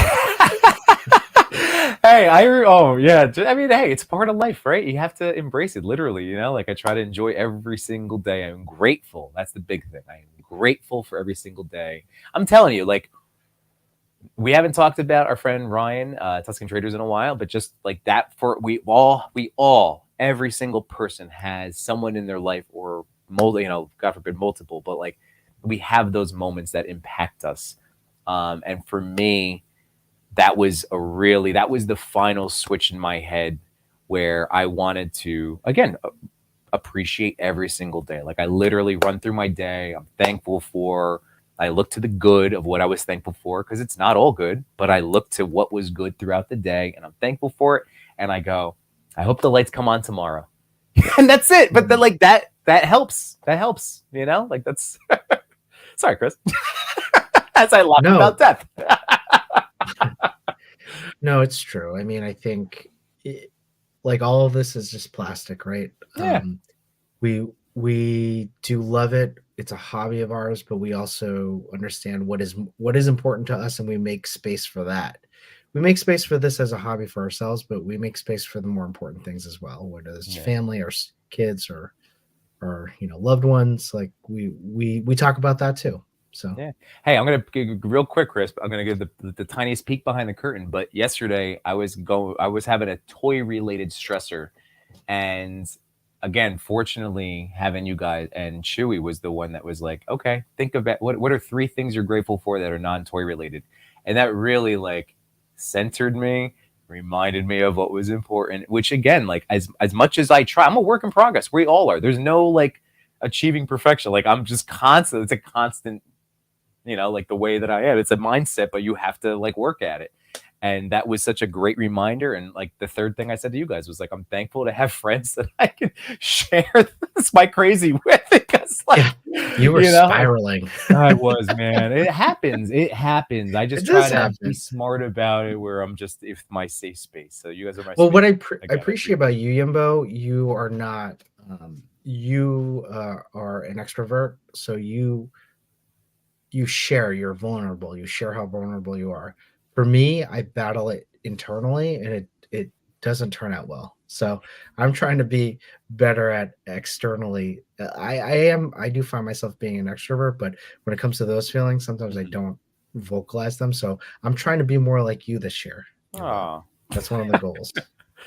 Well, you guys are awesome. And there's no chewing. Chewy the Y shows up once in a while to tell you to get away from the ledge. Wade Creates said, I appreciate your appreciation for his appreciation of his appreciation. Man, I gotta tell you, when Wade Create is on fire, he gets on fire. Yeah, like he was on fire on Toy Talk the other night, and he just had us all in stitches, like just crazy. I was hanging out with him in the chat in Unparalleled Universes stream last night. It's just my god, so nice when I'm like, oh my great. All right. Yeah. Yes. So let's get started. At least we're not going to be jumping right into the top 10, because we're talking about what is making us happy. And we kind of dabbled in this. This is a great opportunity for our chat. Once again, we always love to hear from you guys. So something that's making you happy in the toy community right now, or in your real life, like that's totally like this is what we're all. This is a community. That's what we want to know. So. So if you have anything you just heard was making us happy, but Chris, is there anything in addition that is making you happy, maybe in the toy space that's pumping you up? Honestly, I love this guy, and we were talking about like doing some adjustments to him, using Machu's. We flip the peg, we pop the flag, and then we use some nippers to like cut. I don't know why they made it, but they had this like big like disc around this knob, and so we just cut that around, and now that crunch is just a little bit better. Yep. I'll share with you guys what's making me happy is I am staying with my commitment of an addition, like one of my own videos up on my channel. Each week I was able to, so a comparison video, my video for this week will be on that and the Gwen and Miles SHF Across the Spider-Verse. So it's like a little 3-pack, but it's not in a traditional sense. I'm trying to do a different spin on the toy review. It's not like, it's going to be, I don't know. I'm just trying something out. We'll see how it goes, but it's making me happy. So I love getting to film and talk about toys, and I get to do that now. So, whew. Oh, Retrostorm. Oh, where are we going? Sorry. Ooh, where are you? The slide just started funny to see it from the other side. LOL. Man, Beast Boy, what's going on, man? Toy Talk makes me happy. Well, the ones I collect, of course. Yep. Unboxing Art's in the house. What's going on, Art? How you doing, man? Man, Beast Boy says, need that $20.99. Where'd you get it? Where was yours from, Chris? I got mine at Toyco. And mine was a Machu. Am I frozen? Yeah. No, you're good. I can hear you. Machu hooked me up, so yeah. Otherwise I was gonna wait. It is up on Amazon if you want to use the Amazon storefront. I'm link in my bio. It's there. It's come out in February on Amazon, so that it is up for pre-order. Just for the record. Greg, formerly the Brute Scale, what's making me happy is a tribute coming out and being ghostly immortalized. Can't get better than this, boys. Dude, Greg, it's hell yeah, man. It's amazing. It's so awesome. That is awesome. I like seeing Chewy in the chat. It gives you bubbly feelings, but like the good kind, not the best. Register. I got my brother an SHF a Dragon Ball superhero Vegeta fig as a late Christmas gift and displayed post him in his room while he was out today. He loves it. That's a great toy. I only have like 2 Dragon Ball figures, and that's one of them. It's awesome. Toy Father's acting debut is making me happy, you guys. Yeah, so this past Monday on Toy Talk, would you like to elaborate, Chris? So this the past like couple of Toy Talks we've been doing just movie reviews. We did Armageddon, and I thought it would be funny to act out a skit. And so Unworthy, who brought his Oscar worthy performance as Bruce Willis in Armageddon. And I was Liv Tyler in Armageddon. And it was the classic scene where Bruce Willis, spoilers, is saying goodbye to his daughter through the television set. I did not think I did. I thought, honestly, like I was smiling the whole time, and I didn't think it was that great. But I would have to say, Unworthy. Wow, bravo. Oh, that's it. Yeah, wait, great. Laughed and cried. That's too funny. Just laughed a white claw out of my nose, Chewy, you guys. Oh, sounds like a Laser Man villain, Chewy. Ooh, that's sushi. That's a great one. Messy Photography said, one thing that makes me happy is I got my Dio from Diorama Boy. There you go, Chris. Yeah. Love is because my first Dio, and 2, because I can say I'm supporting another person in this toy community. Hell yeah. Obviously that's something that we've talked about too, like supporting independent creators and small businesses. Oh, that are helping make the things that we love. Which one did you get? I have it's like a garage warehouse one. That was one of my Diorama Boy was the first one that I bought a diorama from. He was awesome. Yeah. Oh man, you gotta bust that back out again. I know. I've been thinking about it. I really love that one. Diggs fixes every the funny Diggs with the Costco drippy. All right, that's I didn't get to respond to last. He was cracking me up in my chat. Let's see where we got. Truly love where was your dad? Oh my god. Oh man. And Chewy, Messy, tag us. Yeah, absolutely. Tag us when you post some of those Diorama Boy pictures. Awesome. So good. Well, next week we're on Toy Talk, we're doing Pearl Harbor, so I can't wait what scene we decide to do. So that was a long movie. I remember seeing that in the theater one time. So Clintastic had the idea to torture Unworthy to do I forget what we call it, but basically it's Ben Affleck month. And so we did Armageddon, we're gonna do Pearl Harbor. I was like, isn't Pearl Harbor like 3 hours? And it's long, right? Yeah. And it's Michael Bay. So yeah, I'm intrigued. I wonder how I am curious what you think of it now, because like I said, I saw it back whenever it came out. Were we in high school? Yes. It was a long time ago. Young Ben Affleck. And yeah, I just remember it was long. And I don't think I got to smooch whoever. Yeah, I know. Yeah. I know. February. LOL. I am PJ Williams in the house. Ooh, sorry. We did talk about the collaboration for Nose Running Ginsu Collab TV t-shirt. So go check that out. Seriously, so everybody, just again for people that are awesome people that are here each week. When that episode, it's the Michelangelo bit. Like it literally, he talked about that whole thing here. That's available now, and it looks gorgeous. And I have to go order mine too. I was gonna get. I got my moss colored shirt. Yeah, with the moss. Yeah. All right, let's do this. Memby's boy said it's rough. Pearl Harbor. Oof. Good luck. All right, don't worry. Here we go. Yeah. All right. Well, let's go to our. My list is. I have not done any homework. I'm bad. under 100 challenge. It looks like Chewy is now at 17. Mhm. That's a heck of a list. Nice job. Yimbo, it looks like My you're lack at of 2. homework. My lack of homework. Here's my question. It's not 2. Remember, I was up to Yeah, at I the know. very We're least 10 already. But are we counting? Do I have to count custom fodder from Ross? Do I have to count those clearance toys? I would count them, but at the same time, you do whatever you want, man. So everybody, I was been so jealous about the Ross buys. I did score a rock figure for $5 prior to Christmas, but nothing other than that. And then I just went the other day with my family. I ran in, and there was a Croc Master for $12 and an Old Man Outback for $6. So I wanted another Fiona, although now I think Dan's gonna get that set. So really, like one. And Old Man Outback, I think I'm gonna. My wife she was so impressed with Machu's Wonder Woman repaint from the Power Princess. Wasn't that incredible? My wife, again, casual toy person, right? Like she just is like, yeah, all right. Like I don't hate what my husband does. What's up? She has an art background though. Oh yeah. So she's like, Matt killed that. She's like, that was awesome. She's like, what kind of paint does he use? I'm like, he's gonna kill me because he's probably told us 10, 15 times in the chat. Okay. So I think I'm gonna hand her Old Man. I'm gonna give it to her and try to turn it into another Yimbo.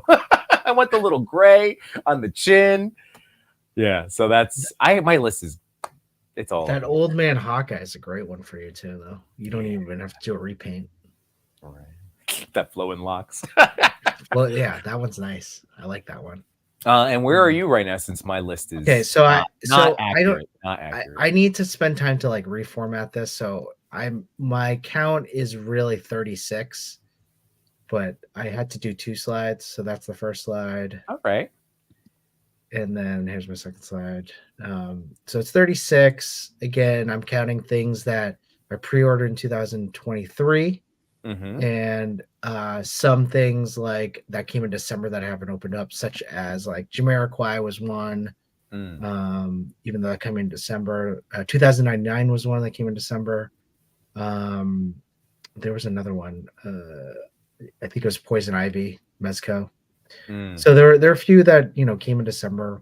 I'm counting towards, and I'm counting my cat layer as a figure too. So, well, that was. Yeah, I mean, it's one. It's just one. That's all it is. Just one. But it's so funny, Yimbo. Like every week, I uncover something that I pre-ordered like last year, and I'm like, oh yeah, I pre-ordered that. I got to put it on the list. I know. So, I've really only ordered like 2 things this year. So, yeah, I have. It's gonna be, and this is something again in our little Toy Daddy chat. But if Stitch is going up on Genki, then I can just place, because that's what Chewy was saying about since I don't get to see you guys as often as I would like. So sure. If I had those Revoltech, so I might just then if he's going up, then I'm just gonna order him and Batman and that Iron Spidey looked really good. I know you have him too with the arms, the Revoltech. He's great, but I think you can pass. I think Batman, maybe Thor. So get Thor. I got Agent Thor. Gomez and Machu were both saying get Thor. Don't sleep on Thor. So might do the Thor. But anyway, just to say, Wait Crate, is it first to 100? Because Chris is winning. Yeah, that wasn't exactly the point. Well, I'm just trying to be responsible because I do think I can do this. I do think I can get under 100. Yeah, well, I've only bought 2 this year, really. Oh, I forgot about my list. I gotta update this. I gotta update all my lists. Ugh. I gotta open Chester Cheetah, man. Chewy, if you could get me that Stitch, I'm good for it. So. And the Jesse, I gotta get the Jesse. Oh man, I'm telling you, Revoltech. I'm falling deep in love. Let's get some toy news because news. This was the official first purchase for me in 2024. Not same, but I ordered it. Not official first, but I definitely bought the crap out of this one. Helly, oh man. Look at this. Look at that face sculpt. Now this is on 5K. You can pre-order it now. And what's his name? Caesar. He's Romero. Romero, Joker. I I love really the hope third they come party with an Adam West one. prank villain. He's gonna. I'm assuming that will come, right? I would. It has. I would get a Mezco-esque Adam West and Burt Yes. Ward. Oh my god! Yes, Burt Ward. Right? Absolutely. In this third party cloth goods. I love this Mezco. mask here. Isn't that mask cool? And that's again like the what is it? What was it called? Dehydrator. The dehydrator. Oh, is that what that was? I don't know. With the blah blah blah blah blah, and then they would pop. I saw yeah. that. Speaking of kids these days, my childhood was watching videotaped off of the TV version of the '66 Batman movie on a loop. It was like 1988. like that is what we used to consume. 1966 content in 1988. It's so true. Yeah. That and like I Love Lucy. That came right after it. Yep. Yeah. So I'm in. So anybody else in the chat, did you guys see this? And who else is getting it? I mean, Man, it looks so he's good. just gonna go so good. It's gonna be He'll the go hair, that well. mustache. He will go well with the Golden Age Mezco Batman. Yeah, that makes me want to look back on that one too.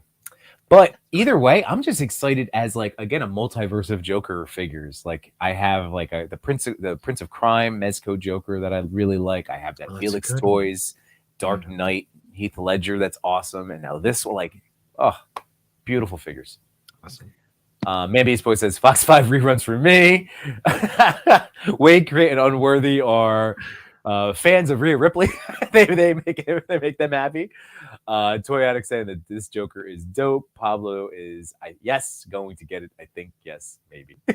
That's the classic. Talk it out, Pablo. Talk it out with us in the chat. It's all good. That's funny. Next piece of toy news is, we had talked about this before, but the re-release of the Revelitech Stitch. And again, this was like a grail for many people. And the fact that they're re-releasing this is, for me, it's kind of a must get. I love Stitch, not as much as No Chewing. But this is a great figure in and itself. So I can't wait to get this. Ooh, Nose Rain's in the house. Hey, Nose Rain. We Beetlejuiced him. We said his name 3 times promoting the t-shirt. We did. What's up, Richie? Go check out Nose Rain. Go check out him and Turtle Ginsu's t-shirt. Go buy them. They're awesome. I think mine was shipping. That was quick. Oh, wow. I got to place. That's another order I got to place. But yeah, dude, I'm totally ordering this. I just confessed, I fell in love with Stitch on Sunday. What a crazy, amazing character. Like, I had no idea the whole premise. And if you're unfamiliar, like I was less than a week ago, like, he's an alien, but he's awesome. Like, I mean, like, I don't even want to like spoil it. Like, he's just this indestructible, like, he's not a good guy. And that's what like drew me to him. Like, he had a wonderful character arc, Little Stitch. And obviously, so did Lilo. It was just such a cute movie. And that's why I bought the Super 7 thing, because I that Super 7 looks amazing. I'm going to shoot that, but I'm also then going to use the accessories with this guy because he's got the alien arms, and it's so awesome. So Samurai Chris, check it out on January 12th, and it's going to pop up probably on Hobby Genki as one of the sites. So but yeah, oh man, that looks wonderful, doesn't it? I can't wait. The extra arms, that was the big thing, the alien form. Yeah. Because like when compared to the Super 7, like I was saying in our chat, like I was like, it's lighter on accessories, like sunglasses, and then snow. What is it called? Icy? No, Italian. Yeah. I would call it Italian ice or snow cone. Snow cone. No, it is a snow cone. A snow cone. Okay. Yeah. But yeah, then the Super 7 stuff, I'm gonna throw that cape on. I can't wait. Can't wait. Retrostorm, yeah, nigh indestructible little blue alien. Yep, yeah. So good, so good. All right, well, let's get into our secret hashtag, which was TPC_Royal Rumble, which will be happening later this January. And I know, Yimbo, you're looking to do another viewing, right? Yeah, watch along, baby. Are you able to join that night? I know Chewy's excited. I won't. I'll be away that weekend. Oh, okay. All right, no worries. Well, we might still end up cross streaming, toy dadding it up too. But yeah, that's gonna be great. And I love the Royal Rumble is my favorite pay-per-view. It's my favorite wrestling event. So I'm just so amped. I like Survivor Series was my first time like doing one, and I had such a great time with everybody that hung out. Yeah, I'm dude, bummed I'm Rumble. missing out on it. It looks awesome. It was Rumble just was so much fun. I know the Royal Rumble was one I wanted to at least check out because I remember in my youth, I really enjoyed watching the Royal Rumble, and it's like a shit show. Your youth, Chris. Look, you're still a young buck. There we go. I didn't even see that. Oh, this is such a great picture, Shinenrod. Wow, this is another great account. Go check out Shinenrod. Really creative photos like this, Chris. So full confession, you made our picks on our behalf because again, I'm bad with my homework. No, no, not even that. It was like because Chewy usually asks us for it, and then it was like 15 minutes till the show. I'm like, oh gosh, we haven't done it. Well, he was busy. He's the driver of the ship. Yeah. So he was, he's traveling. So, but yeah, Shinrod, what a great photo. I love mashups. I love this mashup, and that elf figure is great. Yeah. And and he used that in other types of setups and shots. It's so good. So go check out his account. It's awesome. Big Turtle Boy too.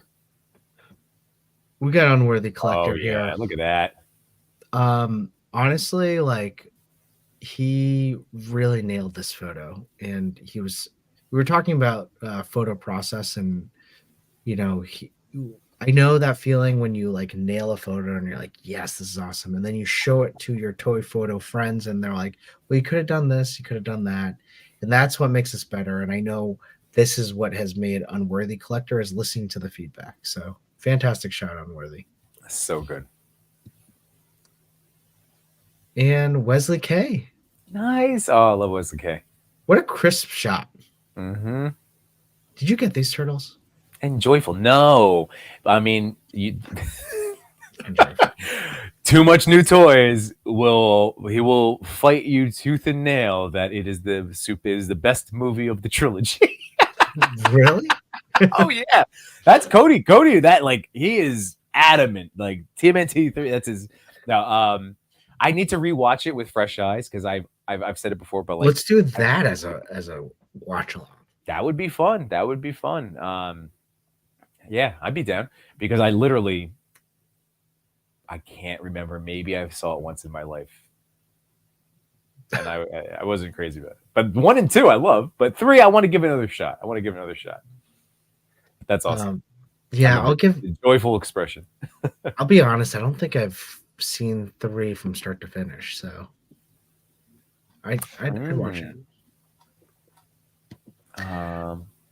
And we're just going to continue our TPC_Royal Rumble for this week. Go check it out. Tag us, and we'll choose 3 photos to feature. These 3 photos will get featured on the TPC Instagram, and please just tag us. Oh, Rabbit Hammer stoked for the Rumble. Love to hear it. So this all old stuff I forgot to. Now we can get into the top 10. All right. Lens Crushers. I believe this is one of my nominations for that week. When it's something I sent in because look at that, talking about the ToyCHAMBA and the whole like fisheye style. I mean, just like the in your face. I mean, it's in your face. It's epic. The editing style on this is fantastic. Yeah. I mean, just the way they did the background and the spinning bow in the back. I love what they did with the cards too. Yeah. Just really well done. Again, like I'm always amazed by just excellent, photo editing, digital effects, photoshopping. Shout out to Not a Bird. He's been like doing little tutorials on Photoshop because I don't mess with it at all, but it's nice to see how those things come together.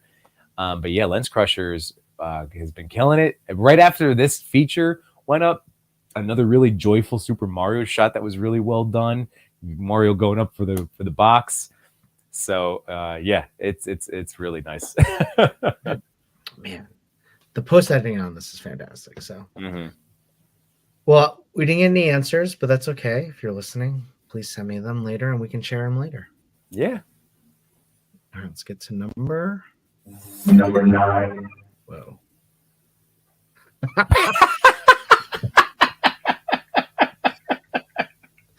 This one gets me Every time. And that figure, I remember when they announced this figure. He's a famous comedian, right? I think you're right. And it's a specific, I forget which company made it. Was it SHF getting into it? Like, I forget now. But I remember the news coming out, but it was somebody that I wasn't familiar with. But just because I don't know. I mean, like the very popular comedian. And this figure is just bananas. And look at, once again, not a super crazy pose. It is subtle and it is natural.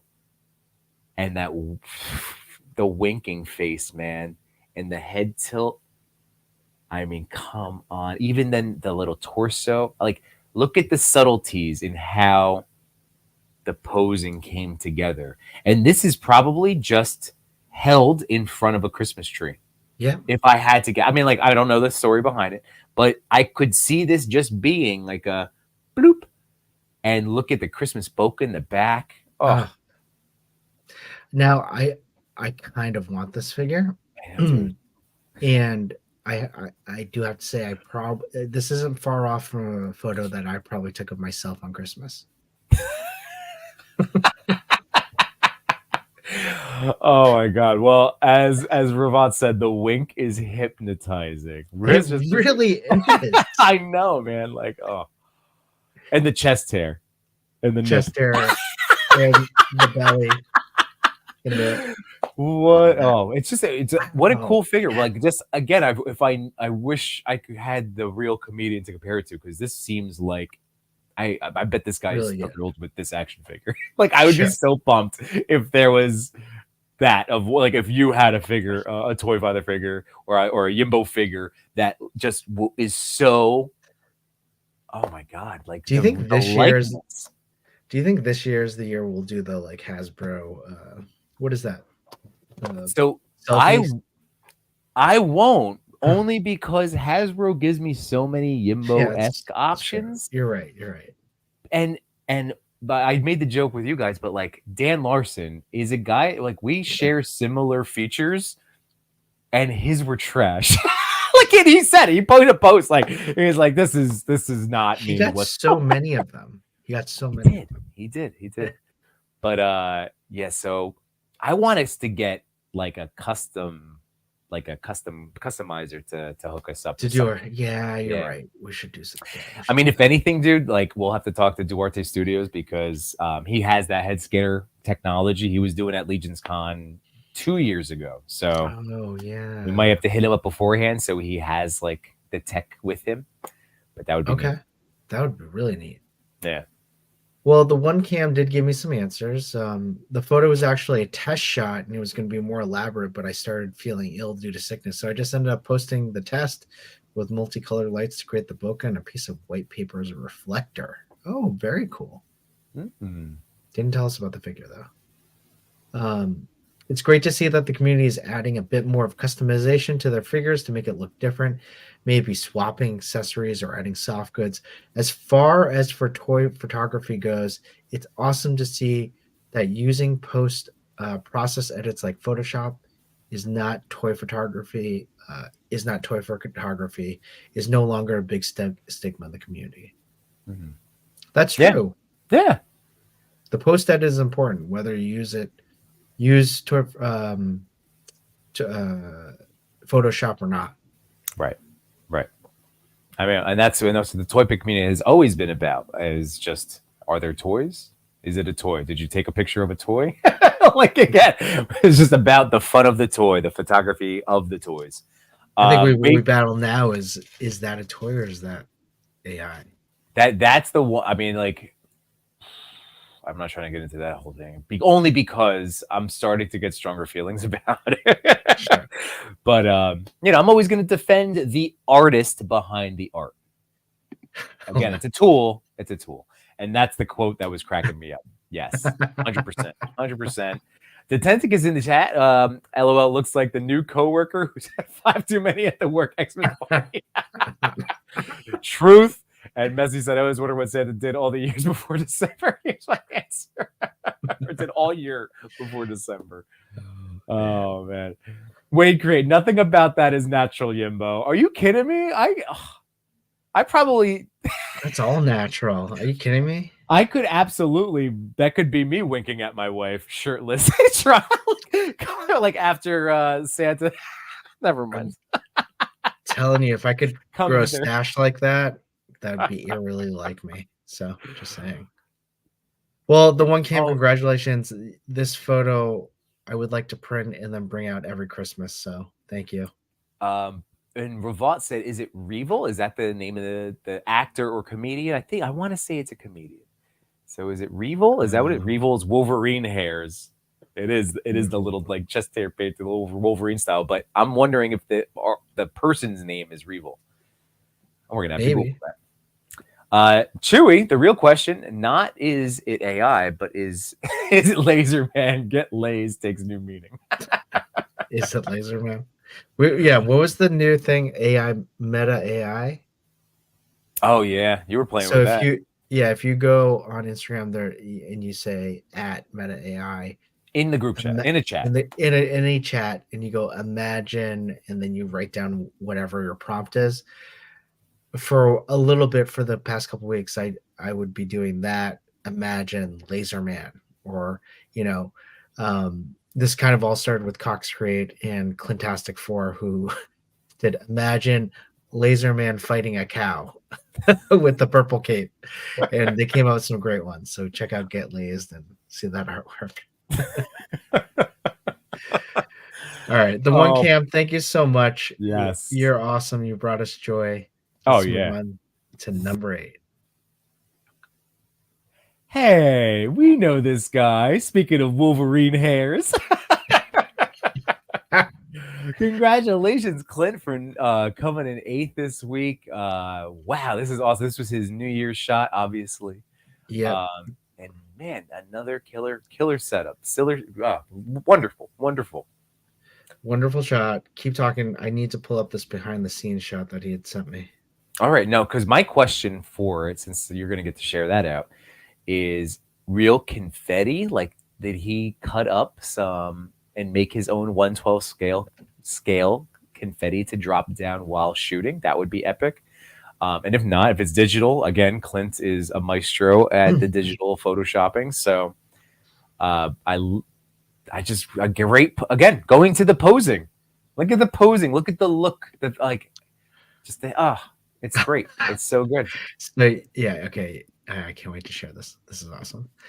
All right. So just going back to the posing, fantastic. Not even just the posing. I think, we talked about posing, but it's the angle of which he shot this. It's perfect. I'm just going to stop screen and see if I can find. And while you're queuing that up, Pablo on that last picture said, I don't remember licensing my body like this. Who do I contact about this? Oh my God. Too much, Pablo. Too much. So I'll show the photo in a second, but Clint has to give us some answers. The story behind this one is pretty straightforward. Wolverine on New Year's Eve created for a collab with my Rowdy Boys family. Check out the Rowdy Boys. They're awesome.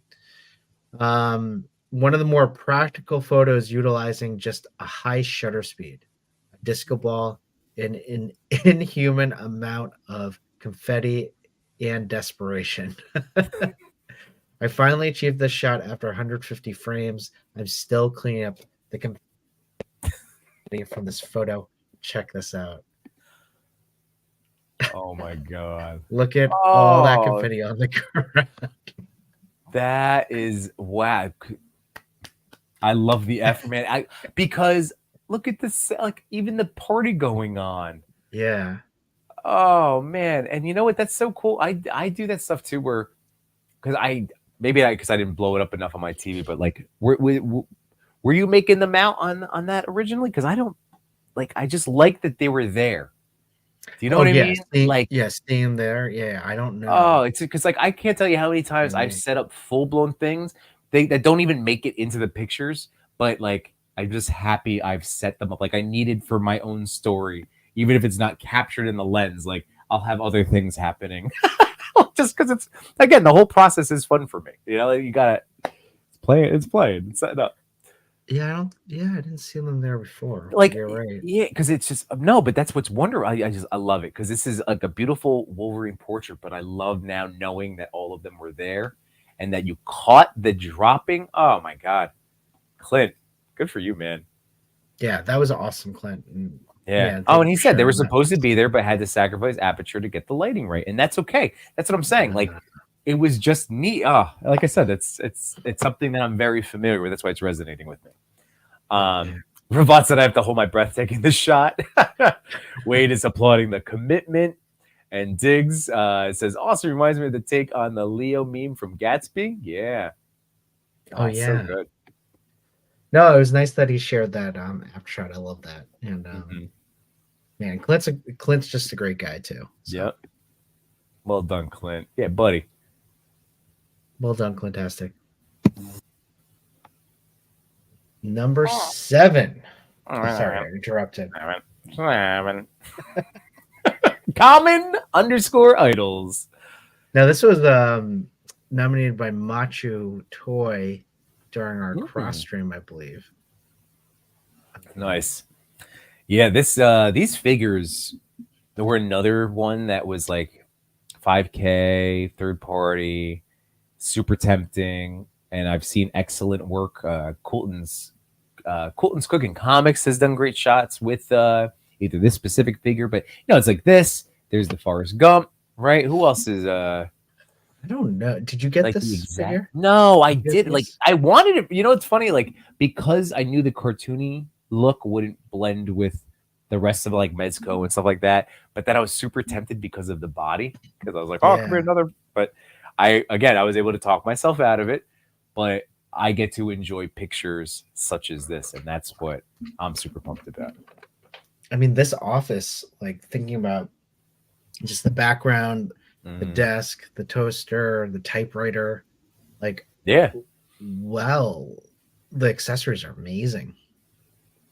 Yeah, that is. It's just again great composition, like you're saying.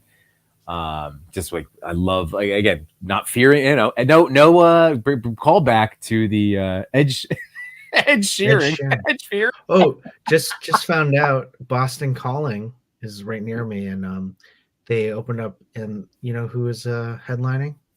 Ed Sheeran. Nice. So you should come up and watch some Ed Sheeran. Well, I just with the setup of this, like I get the typewriter, and even the angle, you got a little Dutch tilt happening too. It really pulls it together. Ravat says it's Bob Toys is the brand. That's right. They're making the Inglourious Bastards, Hannibal. Wesley Case is great shot. Not Bert says this fig is awesome. The lighting and posing is spot on. Diggs Figs, major FOMO on this fig. Wade says this shot makes me really uneasy, but I take it. Nicely done. Yeah. Oh man, that's a dangerous rabbit hole. But if that's something that you are now, as a, speaking to whoever, but if that's calling to you, it's a line. You can, if this look is for you, it's great that they're cranking these toys out. That's awesome. Commoners did get back to me. Okay. And boy, I love when we have very descriptive answers. Yeah. Hey, thanks. This is amazing. I've made it to the top 10. I was nominated once before with a Batman coffee shot and just missed it by 11th place. Both nominations are thrilling, being saddled alongside such incredible photographers. Stoked that I actually placed with these amazing shots. Interestingly, both nominated shots utilized natural sunshine. Wow. When able, I love to benefit from the morning and afternoon light, but doing so limits setup because it also combines my photo shoot into a folding TV table in front of the window. Because of that, this Toasty Torrance diorama set had very little involved past what you can see. There's actually only one dio wall back in the bokeh. Oh, really? That's it. I had bought the toaster for another idea, but it became Jack's because it pairs together so nicely with the badass typewriter accessory that came with Bob Toys. These figures have amazing metal accessories. The only other necessity I needed to have in the photo was to reflect the loaf of Wonder Bread clearly in the toaster. That type of detail will always make me smile. Yeah, that's awesome. Wow. Wow. Do you see it? Yeah. Wow. That's great. That's great. We had a Wonder Bread factory near me at one point. You could always smell it. After all, I prefer character mashups and playing with the themes of serious and amusing, and continually attempted mandate for common idols is to focus on displaying the superheroes and villains, in this case, in common and otherwise mundane situations. The more blatant it is that they don't belong, the more I revel in it. Think of the stars are just like us sections in the horrible celebrity magazines. I'm very novice with all of this, other than following miniature artists on IG for years. I honestly didn't even own a toy until buying the animated series Batman in January of 2022. Wow.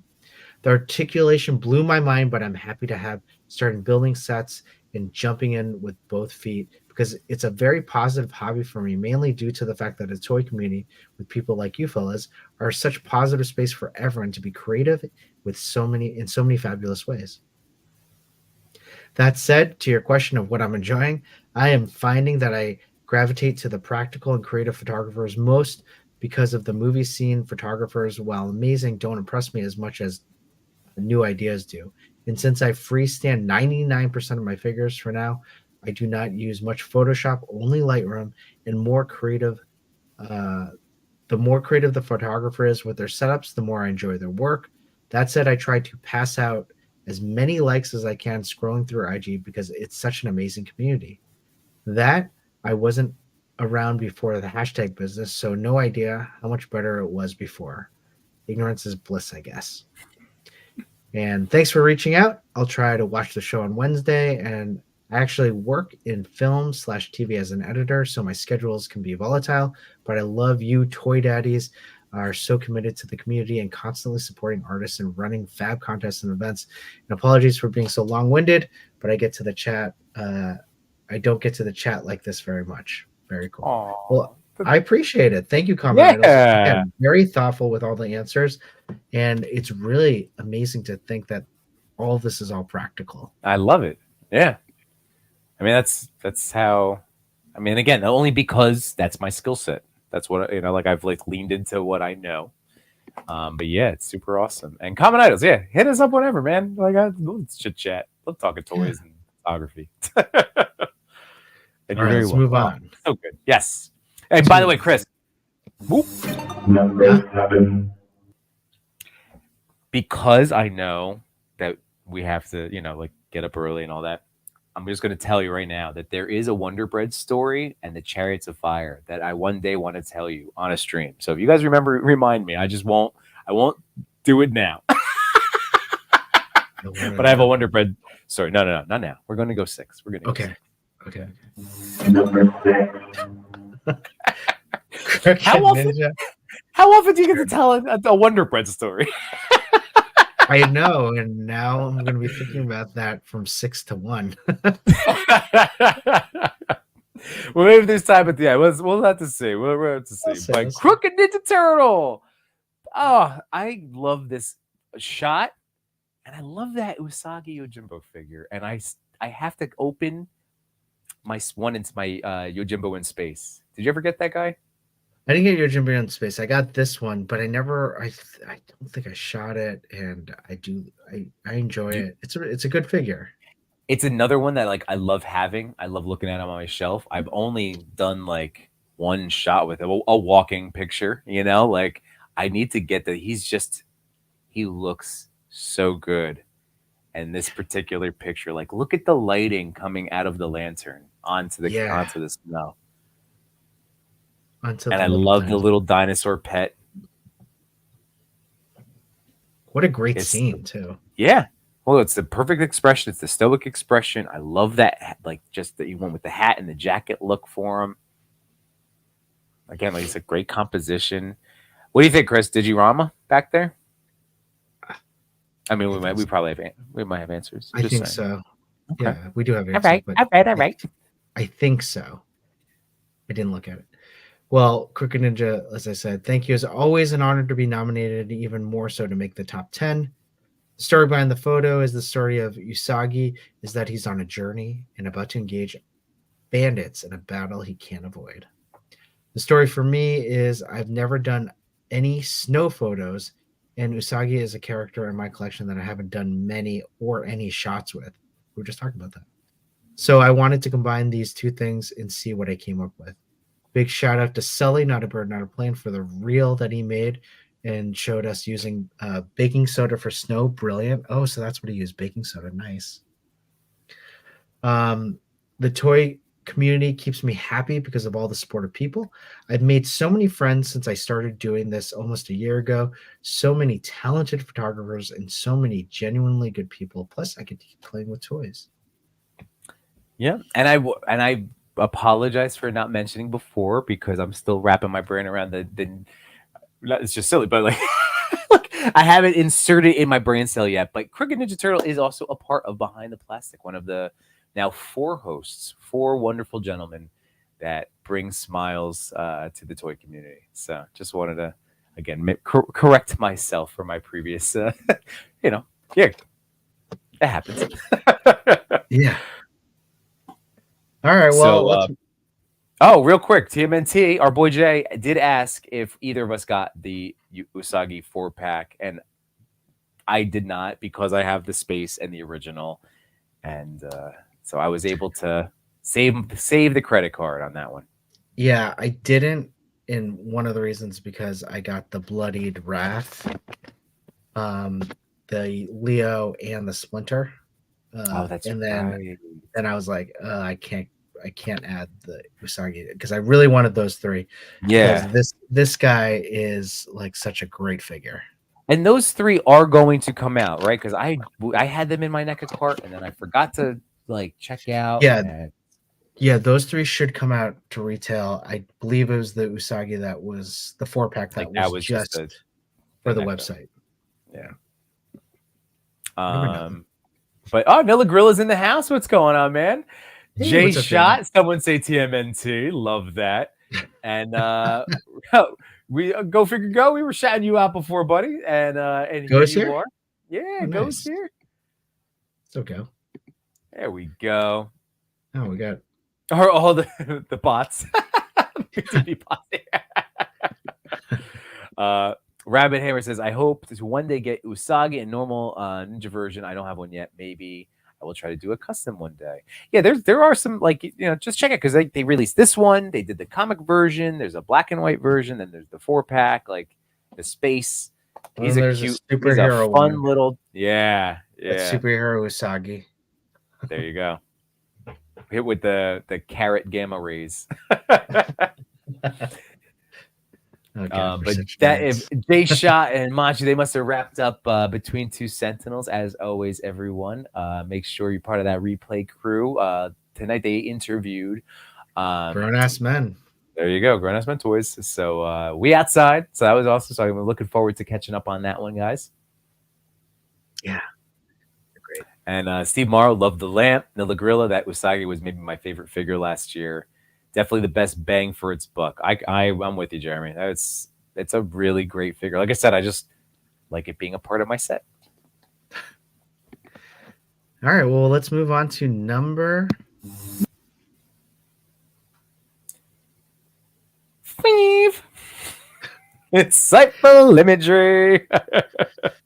Oh my gosh, I love that. First of all, this Popeye figure, which was a 2-pack for Popeye and Bluto for Mezco, was a grail for a while, and I'm so happy I got it because it can take amazing photos like insightful imagery right here. What a cannon. I Mhm. want a 1/12 cannon like this. Well, all right. I have answers because Michael is awesome. Part of Maz's toy box. He's such a nice Incredibly guy. insightful. What a wonderful, wonderful human being. Loved Really? hugging him too at Legion Sky. He's such a And nice guy. and Toy Mirth. The whole joke, in case people don't know, but the whole like Toy Mirth is because Michael was only there for the Saturday, and he was saying like, like I'm just gonna, I'm not going home with any of this stuff. I'm like, all right, I'll be back by the end. And Anthony beat me and got all of the goodies, well, like whatever was left over from Michael, and his work is exceptional. So I do have answers, and I guarantee he built that cannon. Yeah. You know what else I love about it is what looks to be the practical cannonball explosion out of that. Oh yeah. Like maybe somewhat of a little digital blend in there, but that looks to be Maybe nice, like an RG cottony. special, maybe. Yeah. And the blowback of Popeye's, like the impact. You see like his little Yep. It's not a cape, but you get what I'm saying. No, you feel the blow of the cannon. Yeah. Oh, Michael, man. So insightful imagery, again, tremendous account, tremendous photographer. Check out the accessories he's made. I think he has an Etsy store. I will check this out. I'll give you a second.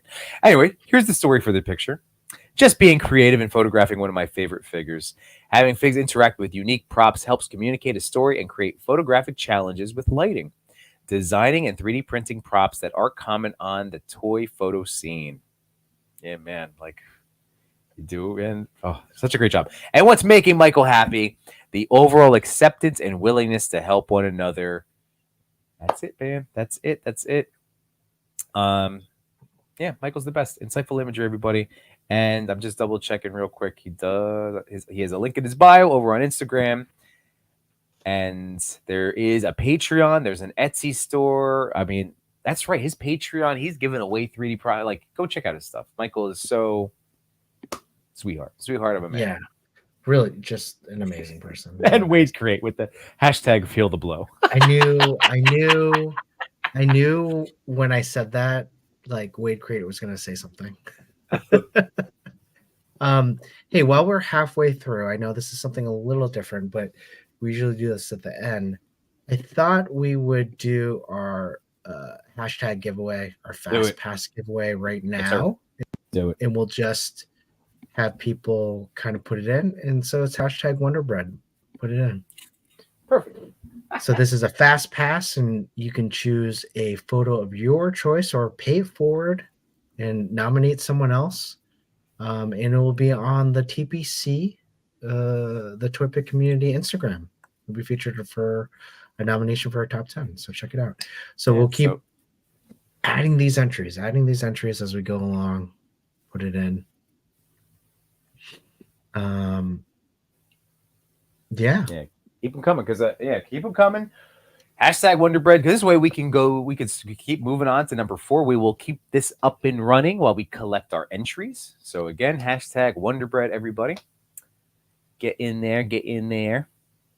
And then while you get in there, we're gonna get out of there and do continue. Oh my god. 4. Really working this. Here we go. 4.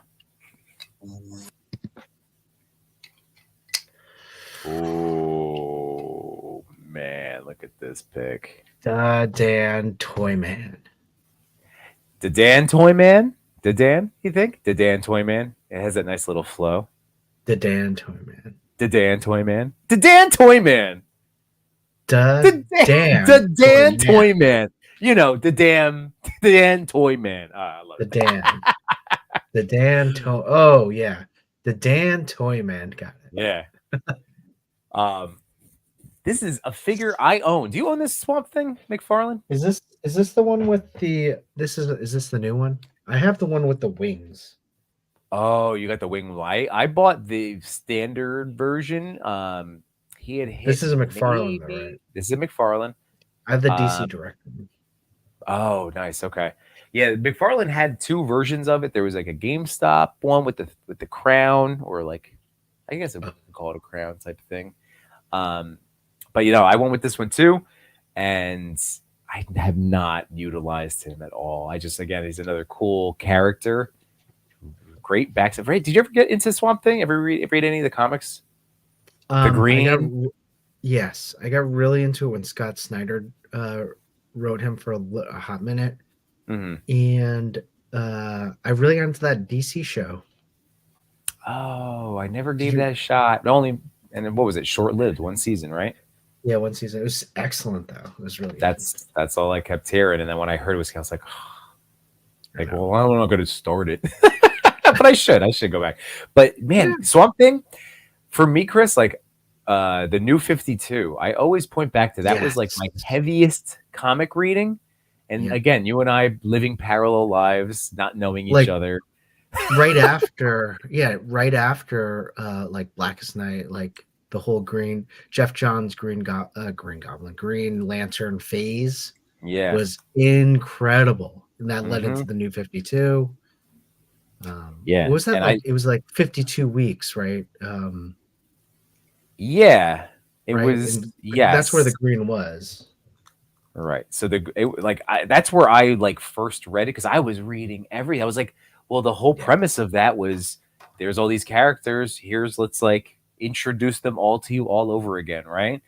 And so I'm thinking like tragic, but also awesome. And again, the whole story of the Green, and I don't know, I loved it. I thought it was neat. So I would like to go revisit. I should probably go watch that show, even if it's just a season. But going back to this picture, again, this is inspiring this discussion, because this is a comic panel. It's a poster. Hell of a job with the backdrop. And that tree, right? And like I don't know how, if that's one piece that leads into the ground. Like it looks like it's seamless. All this looks seamless.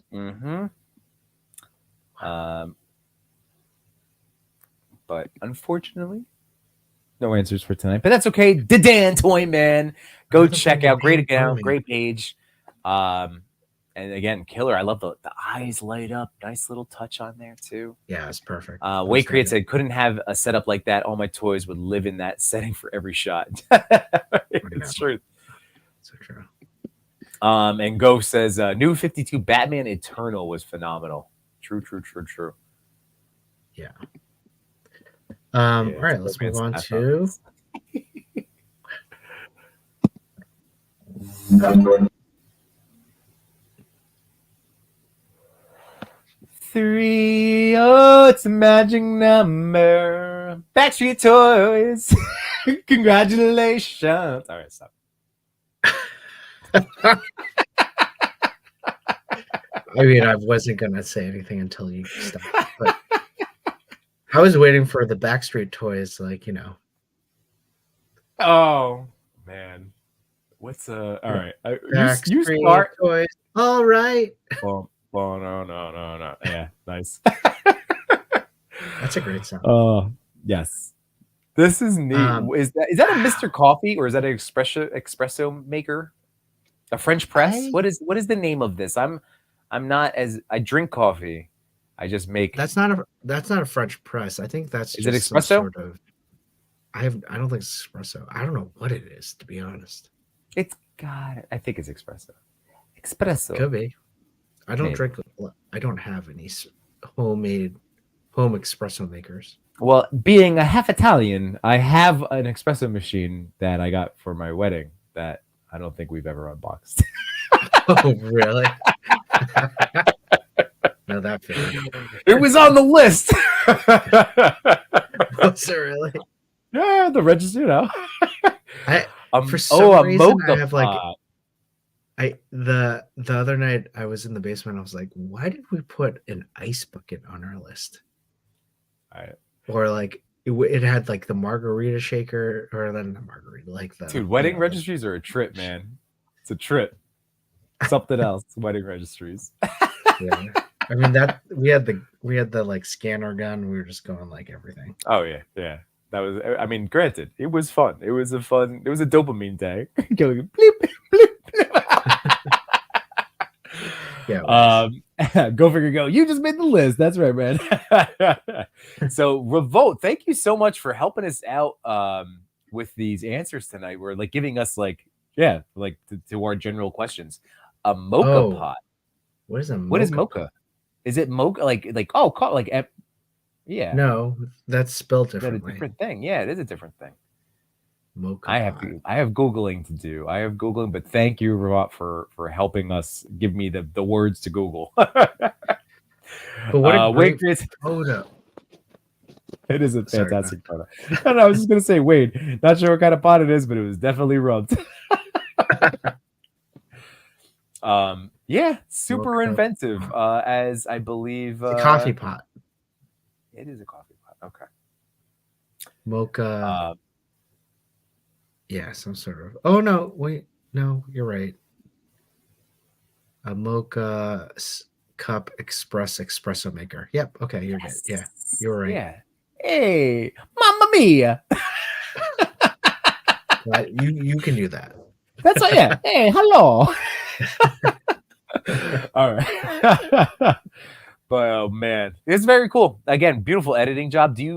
I'm looking forward to the answers because that has to be edit. No, I mean it looks practical smoke. Honestly, it looks like a practical smoke. It But does look like practical smoke.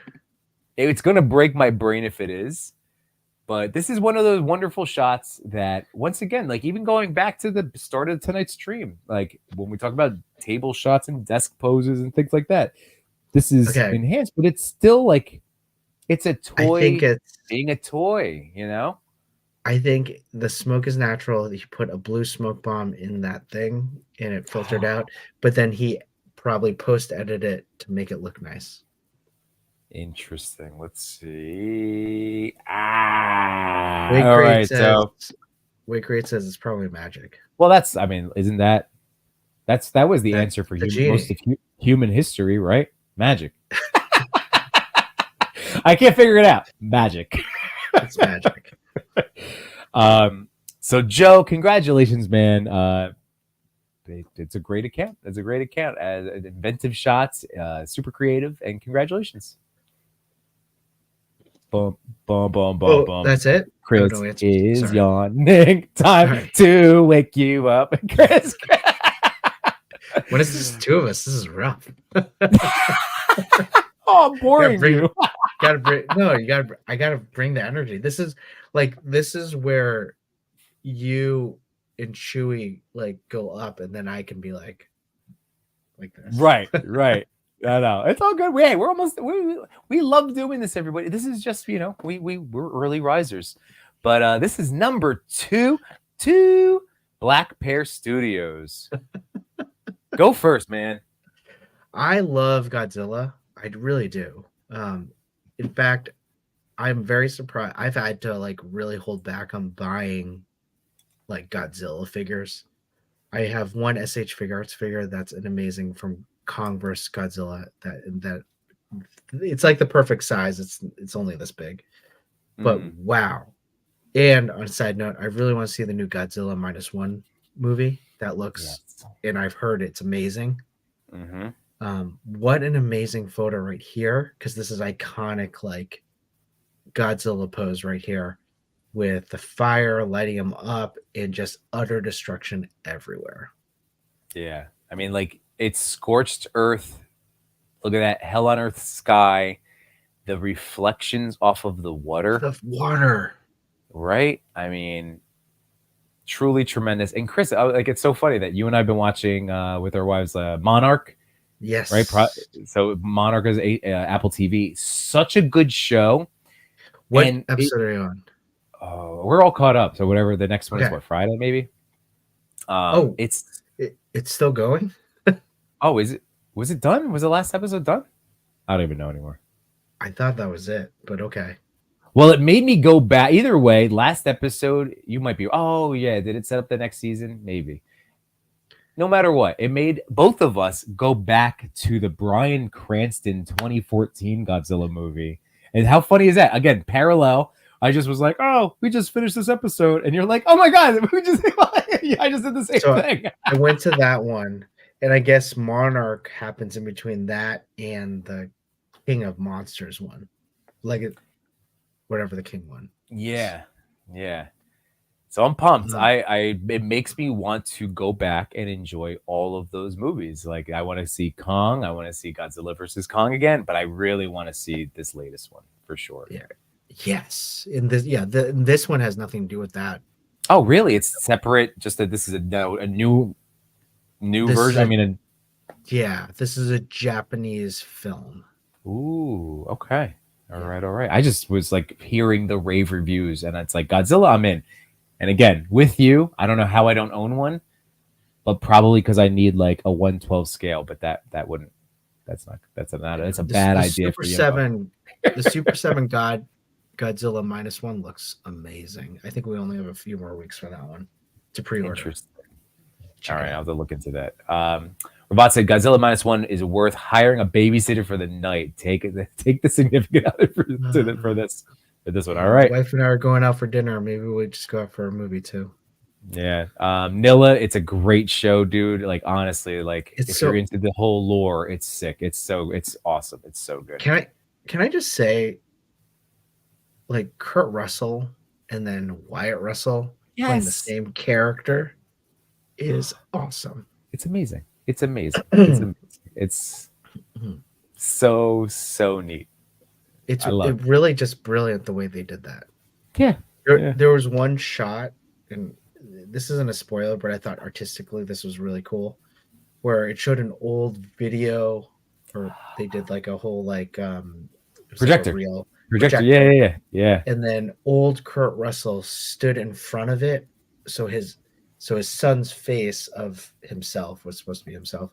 Was on his face. I'm like, whoa, what an amazing shot. Oh my god, that blew me away too, just from a cinematography standpoint. Oh, excellent. So real quick, let me take a look real quick. Black Pear Studio. Well, Pablo says Super 7 used the same digital render of Godzilla from Godzilla -1. I pre-ordered him. Oh my gosh, Pablo, why do you have to like enable? I might do it. Well, because now look at this Black Pear Studios named David. Thank you. I was inspired to do my shot after watching Godzilla -1 with my family. The Hyatt Toys Godzilla figure quickly became one of my favorite figures in my collection. I would highly recommend it for anyone looking for a Godzilla. It's another one I've heard such good things. Yeah, Hyatt Toys, they killed it. Yeah. What makes me happy in the community is getting to see our growth as photographers and collectors. This year, I'm planning on expanding into YouTube. Very cool, David. Hey, nice. Love that, man. I mean, again, you gotta just go for it, guys. So congratulations. Do it up. Oh, go figure, go. Just so you know, we simulcast so it's the main chat. Our main chat is over at the ToyPic Community. But I like to, cast a little net and see if we can get any, extra friends over in the chat, which is why we are cross-streaming to my channel. So, yeah, buddy, if you want to be in the main chat, there's the place. This is where you could enter hashtag Wonderbread, reminder. You want to spin it after the top pick? Yeah. We'll do it after topic. I'm just showing because if you want to be part of it, you have to be in the TPC YouTube, so check us out. So put those entries in. I see a lot of last minute ones. Macho, you need to be in this chat. So get over to this one, Macho. It's a simulcast, so it's ToyPic Community, but using StreamYard, I can send it to my channel as well. So that's all. Yes. It's just a little helpful feature. So you can find. We're just trying to get the toy daddies everywhere. Just dad. It's everywhere. It is. Yeah, we're just trying to expand our daddiness. Yes. Well, let's move on to number. There it is.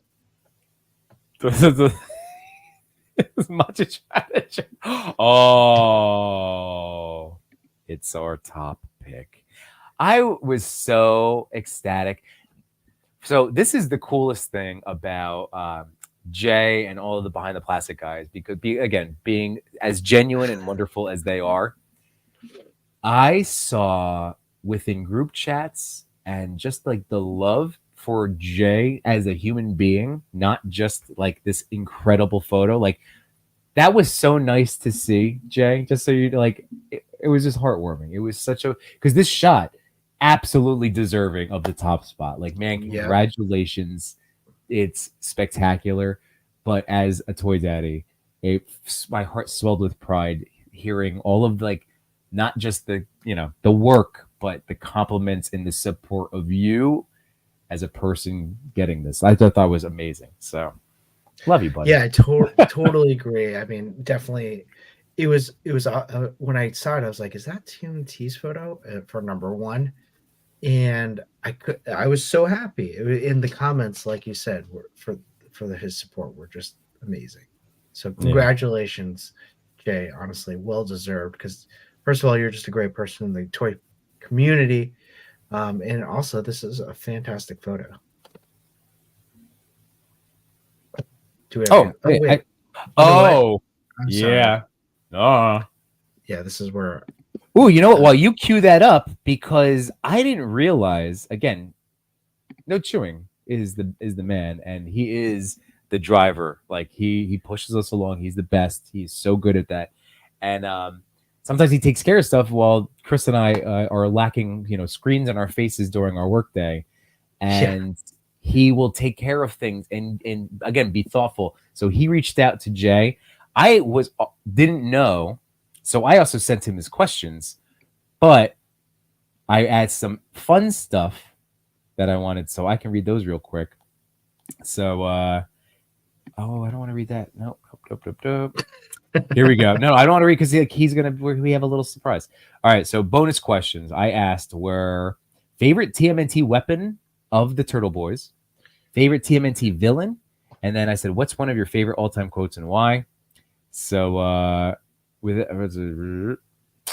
favorite weapons has to be the nunchucks. They were so cool. The cartoon had to censor them. He says, you guys recall when Bruce Lee got hold of some chucks? Iconic. And then Oroku Saki, aka the Shredder, is his favorite. And as for the quote, it's from Liar Liar. Jordan fades back, swoosh, and that's the game. So those are my fun little goofy questions. That's awesome. All right. Well, in kind of like a behind the plastic type feel, here we go. Hopefully you guys can hear this. Can you hear? I don't know if I have to sync audio. Can you hear it? No. It's So low. you can't. It's low. All right, hold on. How do I do this? Do I have to take out my headphones? Let's see my headphones. Let's see if you can do it. Is this better? What's a special treat today? We have Jay in 1987, a member of Behind the Plastic. So today we're putting him in the hot seat to go behind the plastic. Are you ready? All right. Up first, what is your favorite Disney character? Oh my God, Aladdin. Nope. What is your favorite topping on a pizza? Easy. I'm gonna do two: mushrooms and pineapple. Ooh, together. And overall, what's your favorite food? Pizza, all day, every day. Cold, hot, the day after, small, huge, greatest of all time. Makes sense with your fandom. I shouldn't have even asked this question. What color would your lightsaber be? Let's do pink. Oh, that's a good one. What's your favorite travel destination? So Jamaica. Ooh, nice. Favorite figure of 2023? Crap, Chewy. All right, so let me play to you. Let me play to the audience, right? So I'm gonna take TMNT off so true answer is the Turtle Van, but let me say the Sentinel Miles Brown. Ooh, that's a good one. All the Sentinels beautiful. Yeah. And follow up with that, we're in 2024 now. What's your most anticipated figure? Let's go Turtles. Ooh, oh, that's gonna be great. And if you were sorted into a house in Hogwarts, which house would you be? Oh my God, I did this in the video game. Ravenclaw. Ooh, okay, cool. Next question, very important, very topical. People choose sides. Who's your favorite toy daddy? And you can't say Yimbo. Nah, I'm just kidding. Ultimately, behind the plastic. Who's a better photographer and host, Zach or Sully?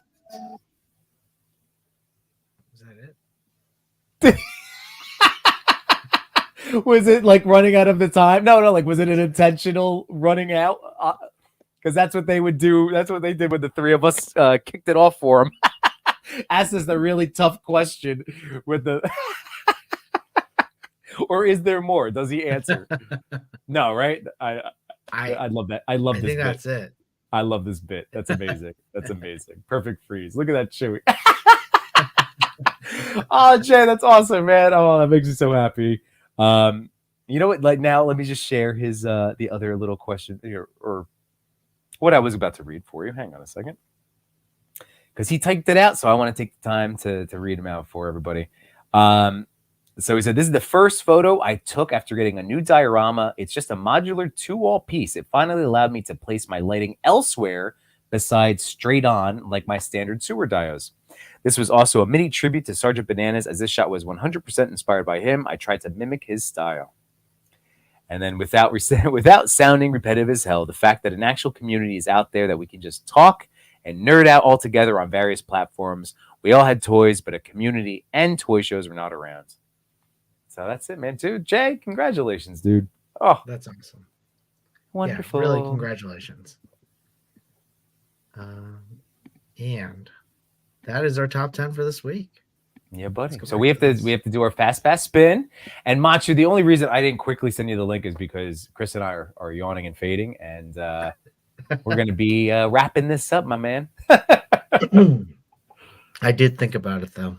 So if you're in the chat, if you want a chance to be entered into our Fast Pass giveaway, just type in hashtag Wonderbread and we'll get to this in just about like 30 seconds. I'm gonna press that draw button. Yeah. So Yimbo, are you excited for this weekend? Do you have anything planned in terms of toy related things? Toy related things. I really honestly just want to reload my drafts. I do still have stuff from my last session because now I've turned into, I know in the past people have said, oh man, you get like a dial that you can just keep up, and it's been wonderful, yes. But now this is kind of just like my streaming look. I know reviews and things, but really like I've now turned into, I bring out the dios and set up because like I have, you know, my 78 and Lone Wolf stuff. And I just do now a full step. So like I bring it up into the living room. My kids will help me, which is really adorable. So I'm looking forward to doing some more like toy photos. I might do maybe I'll do another behind the scenes thing. I don't know. They're fun. So I just want to take pictures this weekend. I'm like dying to take more pictures.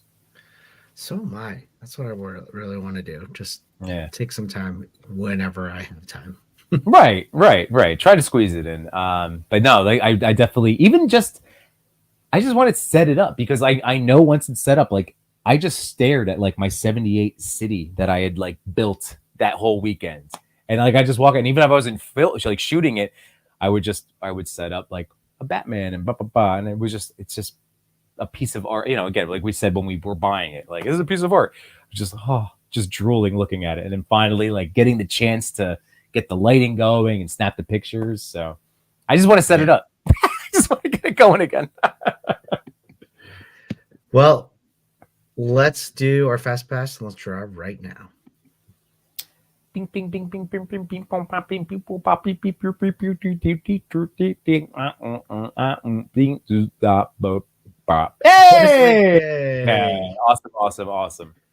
So you can always DM No Chewing. Let them know whether or not you want to pay it forward or if you want to choose a photo of your choice, and it'll be on the ToyPic Community top 10 nomination for top 10. So congratulations, Wesley. Awesome. Sweet. And that was awesome, man. This was fun, man. We get to hang out. We got to hang out with two awesome individuals. Again, at the top of the show, our first hour was getting to hang out with theCHAMBA and Cheney 180 from Toy Migos. So awesome. Again, great. They're just so nice. I mean, it was just awesome. It was like just a really cool conversation. I just loved the directions that we went in. It was so neat. Yeah, it was a lot of fun with them. I learned a lot. Always learn a lot from our guests. And I thought, remember right before the show when we're like, we're going to keep it to tight 2 hours, right? I didn't tell the Wonder Bread story. I didn't tell the Wonder Bread story. Remind me next week, everyone. Wonder Bread. Well, no, actually, I do think. How long is this story? I'm telling it, so let's just. Is it a long one? Well, let's just start it. Let's start right now. So, unite my toy collectors, photographers, and more. We had some fun tonight, but we're out of pictures to explore. We thank you for your time. It was nothing but sublime. Though it's time to go to bed, don't be filled with dread. Because next week we'll be right here. Your toy daddies will appear to bring you joy and laughter every night and here on after.